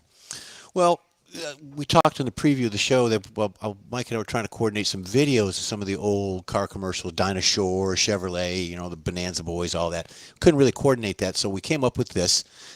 They're static. These are actual magazine ads from back in the day. The first one that we've got is basically a vintage 1966 ad, and it's good deals back in the day is what it's called. No, that's not the right one, is it, Mike? That's not a 66, I can tell you that. But that's okay. Let's move on to this. This one, I believe, is, don't know what that is. That's the Chrome. Chrome had more Chrome in 1957. That's not even it. Move on to the next one, Michael. It's a pretty picture. Yeah, it is. This one is... the Cadillac. Yeah, it's a Chrome. Chrome and more Chrome is what that is. So you'd see that in a magazine ad. You'd be flipping through your... with the ladies' magazines that they had back in the day, that would pop up. Look magazine. There you go. Look at that. Move on to the next one here. The LaSalle. The LaSalle. That one is the 1240. It's for $1,240. So you won't find that on Hemmings for $1,240. That's for sure. Nice little family. Yes. What does it say? Something. Now, go sailing on the highway? Yeah. Now we'll go sailing on the highway. Yeah. As a Mercury 8 for $41. Look at that bad boy. Yeah. Not a big fan, but whatever. But it's the way they actually drew that picture, the rendering of it. That's pretty nice. You don't see kind of like the one thing that I've noticed on these, they actually didn't take a picture of the car. Somebody did a drawing. It was like Bill Hikes making a rendering. Yeah. The artists back in the design shops of the actual manufacturer would make the pictures like you see in today's automotive car shows where they make an actual picture of the car. That's what they would do. Mercury 8 for Go ahead, 1941. Mike. Next up. Ooh, it's a Woody. Yeah. Boston. A hit in Buenos Boston Aires. And Buenos Aires. Yeah. Get a little European flair there with the wooden sides on the wagon. Yep. And of course, but the other thing, almost all of them have got family members in them, either in the cars or even the drawings. But you know who makes that? Jeep. It's a Jeep. It is a Jeep. So you could have a Jeep down. Is it a Wagoneer? That I don't know. But you could drive it from Boston all the way down to Buenos Aires. That's right. Yeah. Stick it on the boat. Well, no, I think, you could probably get there. Yeah, you have to cross the Panama Canal, put it on a boat. Okay, this is going well. Yeah, okay. Nash, which that, combined with Rambler, and it was called the Nash Rambler eventually. And that's every engineer in the air, or every engineer the air. That's what it is. Very- we've re-engineered the air. Yeah, something like that. I guess because of its aerodynamic capabilities. And that big old front end looks like a fence, It does. Yeah, it really it's, does. a cattle fence. Not really attractive. No. And No wonder the they big went out of flat business. fenders, kind of like a back into the 40s, maybe Yeah. even 30s. That's for the coefficient. The drag coefficient. That's right. All right, Mike. Next. I don't know how many you got there. Oh, yeah, this is my favorite. This one is, Blindfold test yeah, opens eyes of motorists. yeah. So you're driving blindfolded? No, the driver's not Oh, blindfolded. I Come on, see. look at the. You got to I look see. at the picture, Mike, Why I are was we trying on to read it. Why are we on this dirt road in the middle of nowhere and you got a shovel in your hand? because they're trying to demonstrate apparently the ride quality of Right, it. right. Ooh, rides like a Cadillac, Yeah. but it's a Dodge. It's a Dodge. Yeah, And why do we you have rope? got tape. It's just, that's crazy. Thank you, Mike. That didn't work out No, too it didn't well. work out at all. What happened? Well, they were kind of different. They were not. In order. I might have sent them the wrong ones. Well, We'll there move on. was no order. There was no order. Great. Well, you know what? We need to try that again. We'll do it again. And I want newspaper ads Okay. of car dealerships. All right. They should be easy to find because I ran across one. I'm on the same I site. sent it with you. Yeah. I sent it over to you, but I was too late getting it to you to put on there. Yep. But I will tell you that it's funny because if you remember correctly, on the weekends, mainly on Saturday, the car dealerships used to run full-page newspaper ads for the cars. Mm-hmm. Well, that one there is the parts department at Kmart. Yeah, that's the one you sent me. Yeah, and and they had all of the prices, all of the cars on there. So you go there and say, "I want that car right there." Oh, I'm sorry, we sold that. Yeah. I don't think it'd be difficult to do these days, especially with the new laws and the lawsuits. Exactly. Yeah. Yeah, I don't know how you do it, but you'd have to do it online, I guess. But yeah, full page ads, all of the new cars, all of the used cars, and then there was always a big thing in there about oil changes this weekend or $9.95 or whatever it was. And different grades of oil. Yes, Good, better, best on the oil. Yep, all that, and you could also buy tires. I know at Richardson Chevrolet, guess what kind of tires we sold? Don't know. Armstrong tires. Oh, boy. They Armstrong. grip the road. Do you remember those ads? Armstrong tires? Now that you mention it, Yeah. Wow. Well, that was back in the day. Armstrong tires. Do they still make those? I bet that you was they don't. Uniroyal, wasn't it? No. I don't think they make them. Armstrong But tires. it's something, we don't know. Yeah. I thought Armstrong on the side of the tire. Look at that. Yeah. Famous. Yeah. You were proud. I wasn't. I was embarrassed. Because who would go at that time? You'd never go to the car dealership and buy tires, unless they came in on a wrecker and Yeah. you had no choice. Collision You- shop Right. or something, yeah. Yeah. Well, for one thing, you don't think about it, and you just—that's not where I would think about going to buy tires for my car. Yeah. We are going to do driving destinations, but not right now, Mike. Okay. Okay. So we're going to go and play some commercials, I think, is what we're going to Yeah, do. we've got a guest chime in, I believe. Okay. Well, I want you to just stay with us because we've got more of the In-Wheel Time Car Talk Show right after this quick break. Stay with us. Your car is a direct reflection of you, so don't be satisfied with color fade or a dingy, dull appearance. Get rid of those terrible automated car wash scratches. Gulf Coast Auto Shield is your Save the Paint company. John Gray and his team of detailing experts can help your car's finish without a full repaint. Searching for real experts in window tint or windshield protection? Gulf Coast Auto Shield. Dash cams, radar detectors, Gulf Coast Auto Shield. Got a new car? Get it protected as soon as you take delivery. If you don't know which of the multitude of protection products to go with, John Gray will give you an honest opinion and won't sell you something you don't need. John will help you understand the many options and pricing right on the spot. He's your guy to have your ride looking its best and protected too. See the state-of-the-art shop yourself. Free tours anytime. Gulf Coast Auto Shield is easy to get to, located just south of the Southwest Freeway on the Sam Houston Parkway. Gulf Coast Auto Shield, full-service luxury car care today and online at gcautoshield.com. Gift giving should be meaningful, and we have an idea. a hand-painted custom illustration of your car from one of the nation's leading artists. Now you can get one or a car show poster customized for you, a friend, or a loved one. Bill's sites will be happy to guide you through the process.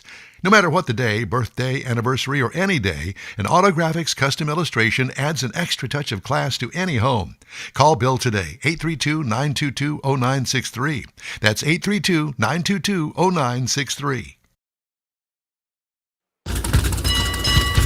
From the Dual City Studios in Texas, USA, it is the award-winning In-Wheel Time Car Talk Show. Just ahead, Richard Jones from the Mustang Club of Houston.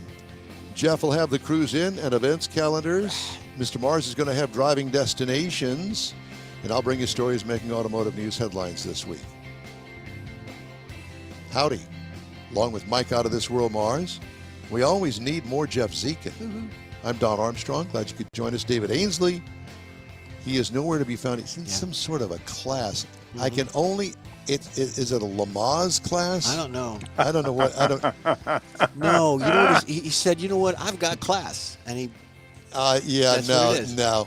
Listen, that boy would not get out of bed for a start of an 8:30 class in the morning on a Saturday. No. Maybe it's a drive. Maybe he got caught driving too fast or something, and he had to go take one of those. Defensive driving class. A defensive driving class. Remember those? Yeah. Do they still have those? Oh, I yeah. don't. Oh, Sure yeah. do. Had a granddaughter just finished one. Really? Yes. I don't mean to laugh. Because but it was every time- mandated, or what? Well, it was that or pay a bigger fine.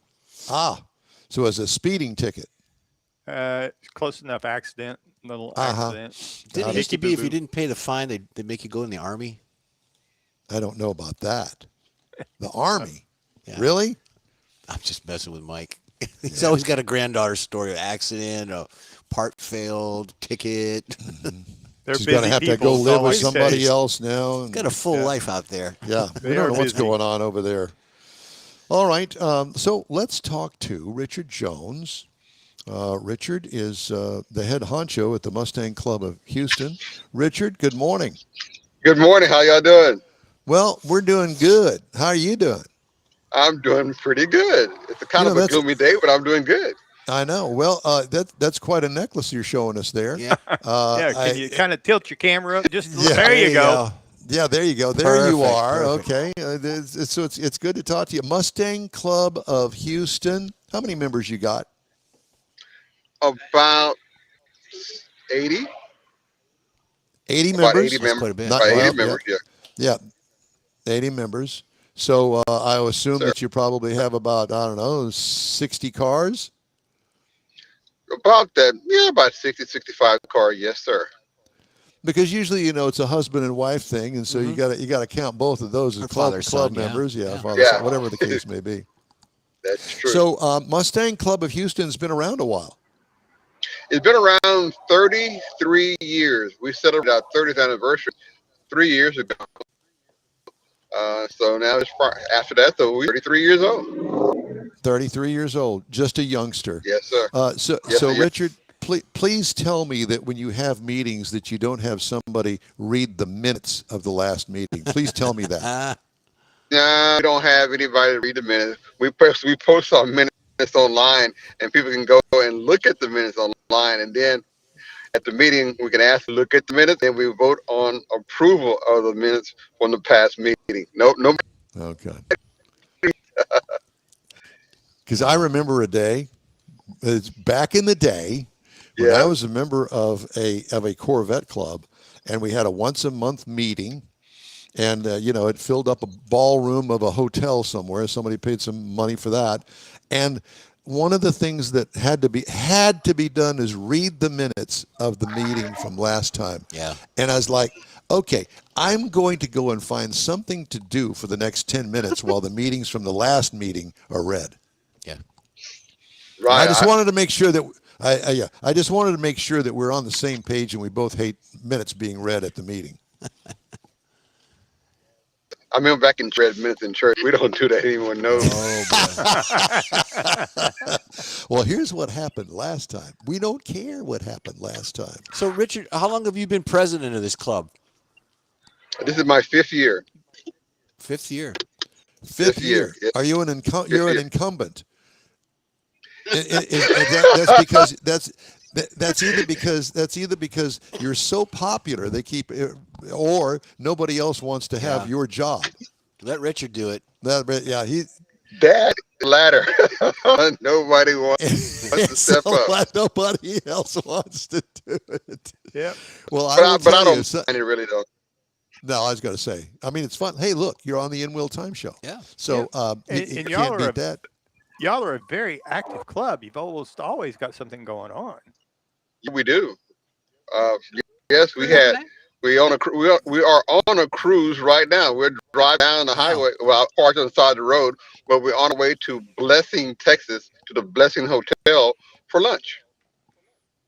Oh, nice. How far is Blessing from where y'all started? About maybe an hour. Okay, 50, Uh-huh. 60 miles, something Yeah. We like that. started in Started Sealy, in Okay. Sealy. and then we're going to start going the back way to Blessing. Nice. Yeah. Well, that That's a good sounds like a cruise. fun deal. Yeah. Has it been Yeah, raining on you at all? not at all.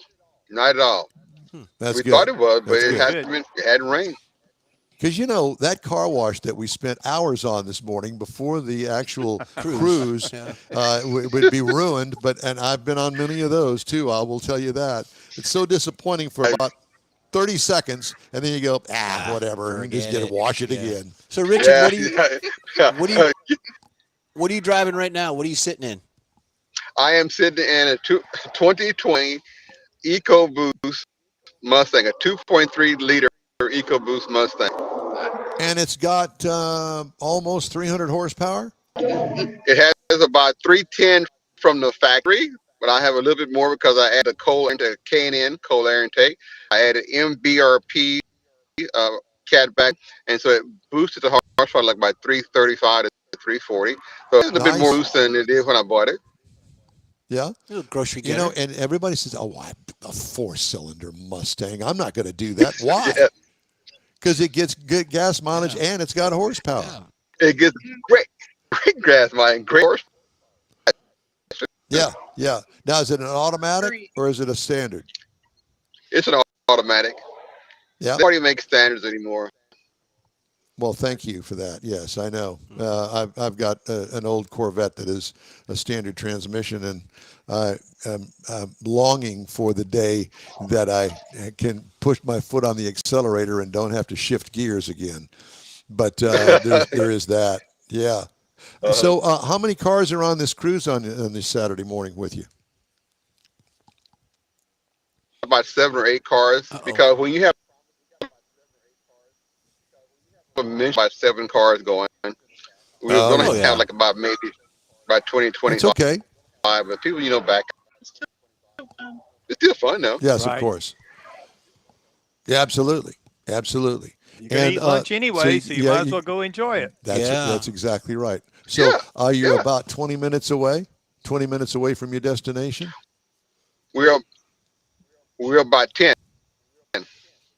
Oh, 10. We're Okay, about 10 nice. Yep. So minutes you're away. almost there. So do you guys do Yeah. this like once a month or something? Almost there. We do different things on different months. Like next month we have a thing called, we're going to do a Halloween cream social gathering like that, and where we meet and have ice cream and going to.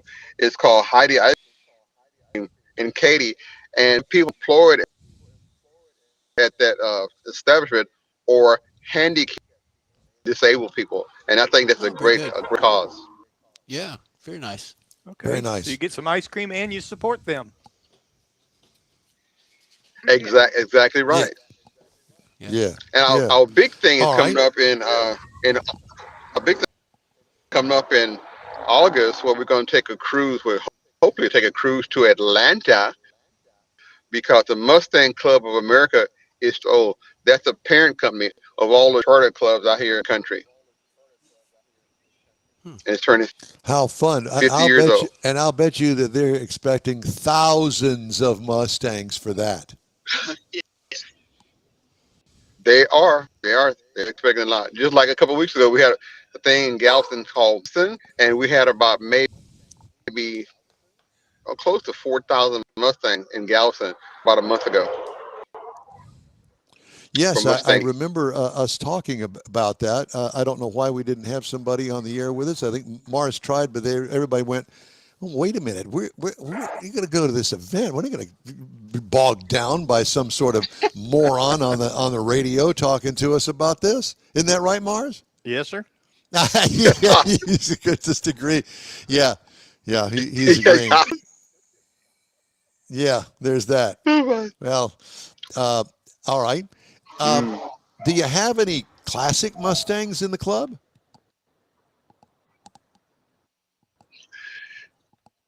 Small amount of classes. We had a lot more things, but now like about maybe one or two. One of our guys, he has like a 72 one. He just repurchased about 2 years ago, and that's about it right now. Yeah. So most of the Mustangs Not are that many. more late model.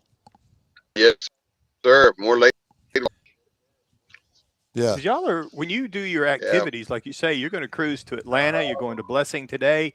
You do a lot of driving, and I would think probably some of the older 64, 5, 6s Mustangs, they probably don't drive quite so well, maybe. That's true. It's saying don't have. It's like one crew like that. It's kind of hard because really we do a lot of drive. As a matter of fact, my Mustang right now, I'm looking at the dial, has 103,577 miles on it. And what year is it? We drive a lot. We drive a lot. Yeah. Yeah. Well, and you said it's a 2000? 2020. A 2020. 2020. Oh my gosh. Yes, sir. Grabber So line. you're averaging 20 it's only plus 6 thousand miles a year. Yeah. They drive a lot. The national insurance average is 17,000 in Houston. So, but he's not in Houston. Is that what it is? Yeah. 17? It's around 17,000, the national average. Yeah. Well, I drive Richard, a lot. It's great to talk to you. How do we get a hold of you? Not your phone number now. You You your can get a website. hold to MCOA.org. We also have Facebook. And we also have Facebook. Okay. All right. Well, we're going to send RG. we're going to send some Mustang people over to you and say hello. You got Okay. you got a coach with Sounds you? good. You got a co-pilot? Yeah, Oh. Dixie does. My wife is on the side right here. There she is.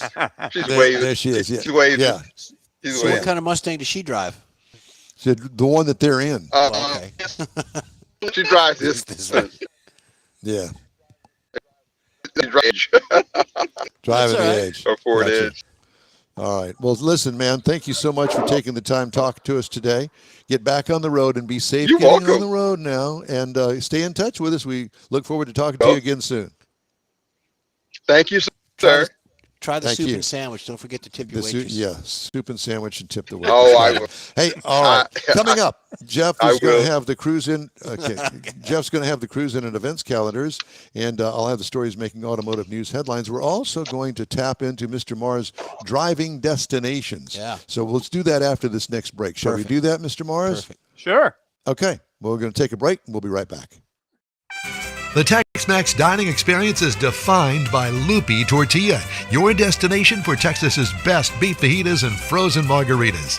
Since 1983, Lupi Tortilla has served authentic and time-tested recipes made with the freshest ingredients. Atmosphere is part of the award-winning experience at Lupi Tortilla, all developed in a little house near Highway 6 and I-10 in Houston. Visit any of the Lupi Tortillas and you'll see the same attention to detail in each and every location. Start your Lupi experience with queso flamiado and guacamole, along with a classic frozen margarita. Dine on famous Lupi beef and chicken fajitas or pepper shrimp brochette, or a fish or vegetarian entree, and finish with a scrumptious flan for dessert. Find Lupi Tortilla in Houston, College Station, Beaumont, Austin, San Antonio, and Dallas-Fort Worth. There's a Texas location near you. The recipes are authentic and time-tested. The ingredients always fresh. Lupi Tortilla. Eats pretty good. Apple or Android, In Wheel Time podcast can be found everywhere, on the stream and through downloads. Whether you're on the road or at home and searching for a fun car talk show, give In Wheel Time a try. Honest new car reviews, fun, informative interviews with real car people, weekly automotive news, features like Jeff's Car Culture, Mike's Driving Destinations, all on In Wheel Time. Check us out on SiriusXM Podcasts, iHeartRadio, or while you're shopping on Amazon through Amazon Music. InWheelTime.com has a list, so check us out. Live show every week. In Wheel Time airs Saturdays, 10 to noon on Facebook, YouTube, and InWheelTime.com. And, of course, if you miss it, you can catch the 30-minute podcast from this show and others from your favorite podcast store. It's free, and thanks for joining us today. Mr. Mars, you know what else we forgot? Forgot auto history, so we're going to play that after we have Jeff's cruise in. But first, though, let's do driving destinations. I know that we teased that, so let's do that if you don't mind. Where is that at, Michael? So right. it's been a long time since I was over in Houston running around like in a previous life, but there's a lot of things to do over there. We talked about fun and play. Now we're going to talk about date night, trying to find something that's a little bit different for date night. Without a in gun. Houston. Without a gun, hopefully. If not, be sure you go to a place that gives you one when you go in. There you go. So we're going to start with Captain Foxhart's Bad News and Bar Spirit Lounge. Now, if you're not sure where it's at, because you're going to walk right past it, it's very speakeasy-ish looking. It's tucked away in an upstairs area in downtown Houston. It's kind of a moody cocktail spot, low lighting, vintage lounge vibes, and it's got a very nice hidden skyline view of the city from the patio area. The drinks are serious without getting pretentious. It's kind of a place where you might hang around a little bit longer than you might want to. Now, if you're looking for something a little different from that, you might go to something with a little weirdness. Go to Beetlejuice. Now, this is going to have your neon lights. You're going to have sci-fi decor. You're going to have creative cocktails and some pretty good pizza in this place. So it's kind of like a restaurant, but it's really not. It's more relaxed, quirky, and it's great for people that just want to go someplace, have a few laughs, and kind of sit through some unexpected experiences and just something to be different. Then from there, if you want to go something back to more quiet, more intimate, you check out La Carafe. This historic little wine bar, and it is historic because the building was built in 1847. The Kennedy Bakery is what used to be there, and the Kennedys actually owned this building for 5 generations before it was sold, and it's considered the most haunted bar in Houston. Oh. So you're going to have lots of candlelight, old brick walls. You're going to have handwritten tabs, not the computer touch screens. So there's no rush here. If you just want to go someplace that's nice and slow and have a real conversation, kind of feel a little bit different from the normal Houston nightlife that I'm aware of. Get yourself Now- a gin fizz. The Yeah. carafe. Oh, the carafe.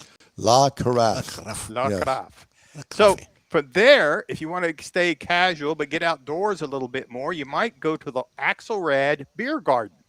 Now, this is a place that you're going to find. It's actually in the old Axelrod grocery that was built in the 1920s. So hence you get the name of the beer garden. You're going to have, it's going to be out underneath the trees. You got live music. You got food trucks nearby. So it's kind of a laid back crowd with some picnic tables and just kind of a place you can go settle in and hang around for a place just to kind of have a nice time in the evening.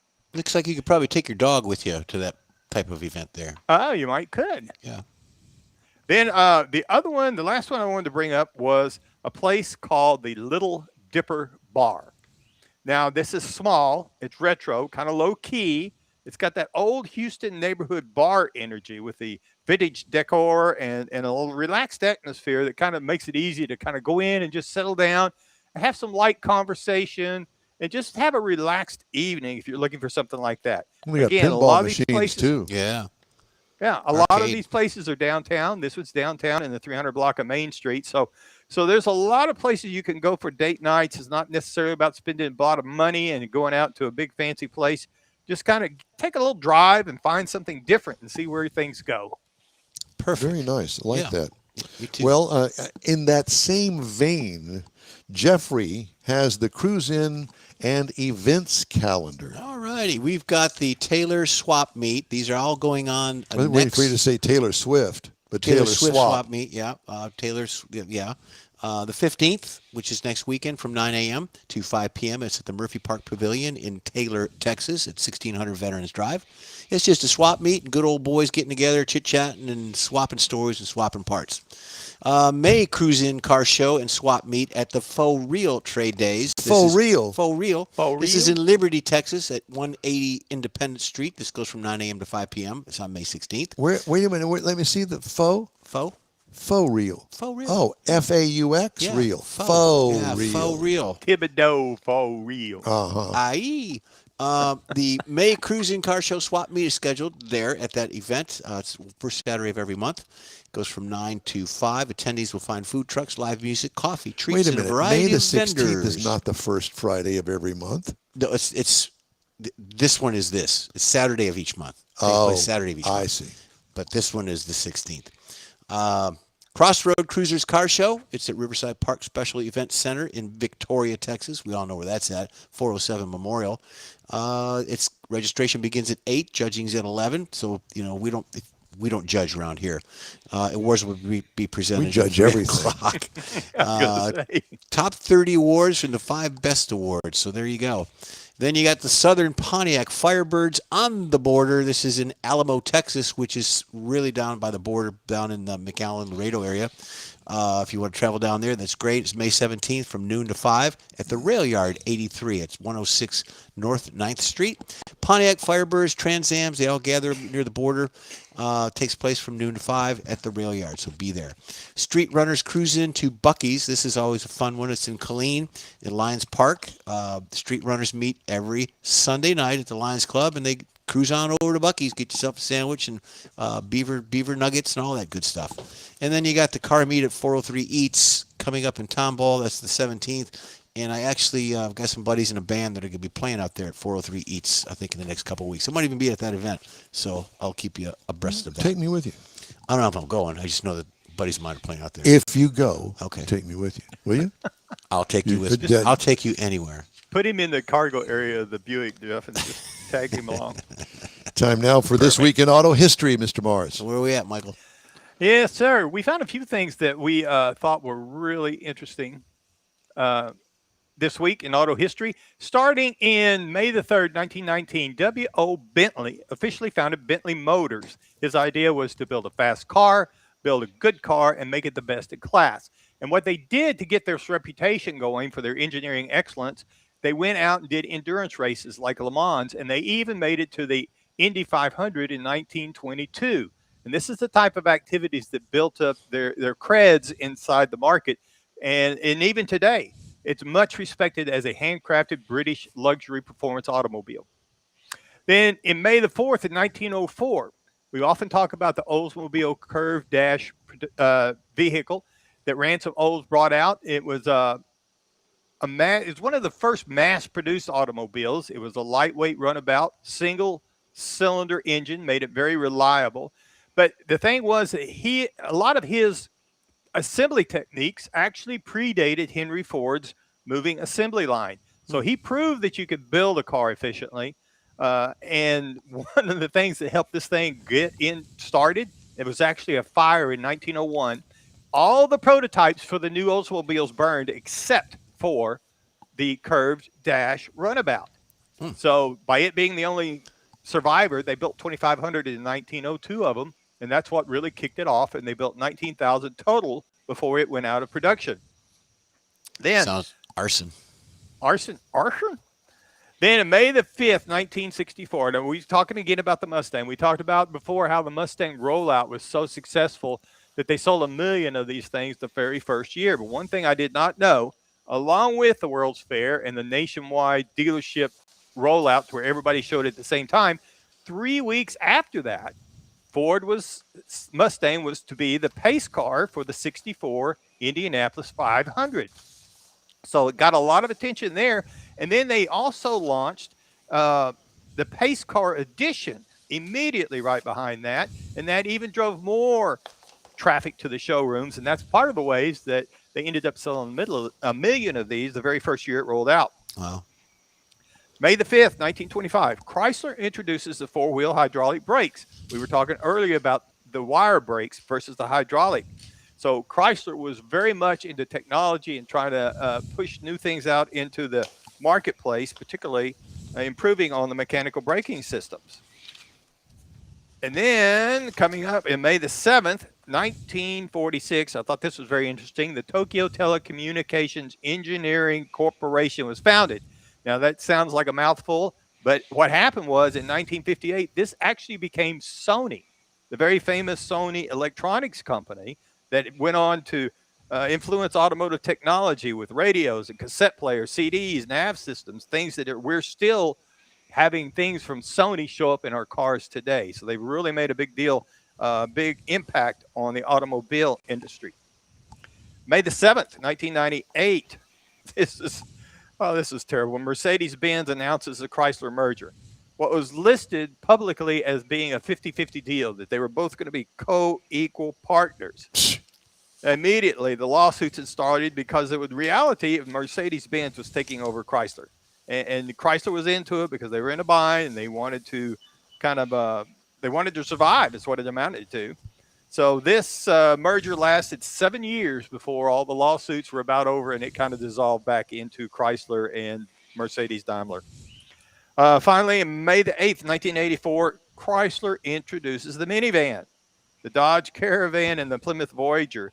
And this really revolutionized family transportation with a modern minivan. The station wagon was still available, but this was so much more user-friendly with the front-wheel drive, the sliding side doors, car-like handling. It actually handled a lot better than most station wagons. So it quickly became a suburban staple. And even today, a lot of companies use these for moving people around at events and stuff because it's so easy to get in and out of. Mm-hmm. And that's some of the things we found this week in automotive history. Thank you, sir. Consumers, albeit a small number, who use artificial intelligence tools to buy a vehicle, report being more pleased with the outcome than those who don't use them, according to the Cox Automotive 2025 Car Buyer Survey. The findings, including buyers enjoying real-time answers and personalized recommendations, could signal a shift in how consumers research vehicles and how dealerships respond. The study, released in January for the first time, includes data on customers using AI to buy vehicles. Gen Z and millennial shoppers, buyers with children, and multicultural buyers lead the shift in AI use, according to Cox. Cox surveyed 2,300 car buyers August 6th through September 5th who purchased a new or used vehicle within the previous 12 months. And new vehicle inventories fell to 2.85 million at the start of May as elevated fuel prices drove demand for hybrids and electric vehicles to record levels while supplies of such models dropped, data firm Catalyst IQ said. Despite representing about 1 in 5 vehicles marketed for sale, hybrids were both the fastest turning powertrain type and had the lowest days supply, according to Catalyst. Hybrids advertised for sale spent an average of 59 days on a dealership lot compared to 75 days for traditional gasoline-powered vehicles and 114 days for EVs, which had supplies of 77 and 79 days. Hybrids had a 67-day supply. So if you're looking for a hybrid, better get marching out there right away because the inventories are continuing to drop because those are the hot potatoes, so to speak. Yeah. All right. We'd love to hear from you. Shoot us an email. The address info@inwheeltime.com. We're going to wrap up today's show right after this quick break. Your car is a direct reflection of you, so don't be satisfied with color fade or a dingy, dull appearance. Get rid of those terrible automated car wash scratches. Gulf Coast Auto Shield is your save-the-paint company. John Gray and his team of detailing experts can help your cars finish without a full repaint. Searching for real experts in window tint or windshield protection? Gulf Coast Auto Shield. Dash cams, radar detectors, Gulf Coast Auto Shield. Got a new car? Get it protected as soon as you take delivery. If you don't know which of the multitude of protection products to go with, John Gray will give you an honest opinion and won't sell you something you don't need. John will help you understand the many options and pricing right on the spot. He's your guy to have your ride looking its best and protected too. See this state-of-the-art shop yourself. Free tours anytime. Gulf Coast Auto Shield is easy to get to, located just south of the Southwest Freeway on the Sam Houston Parkway.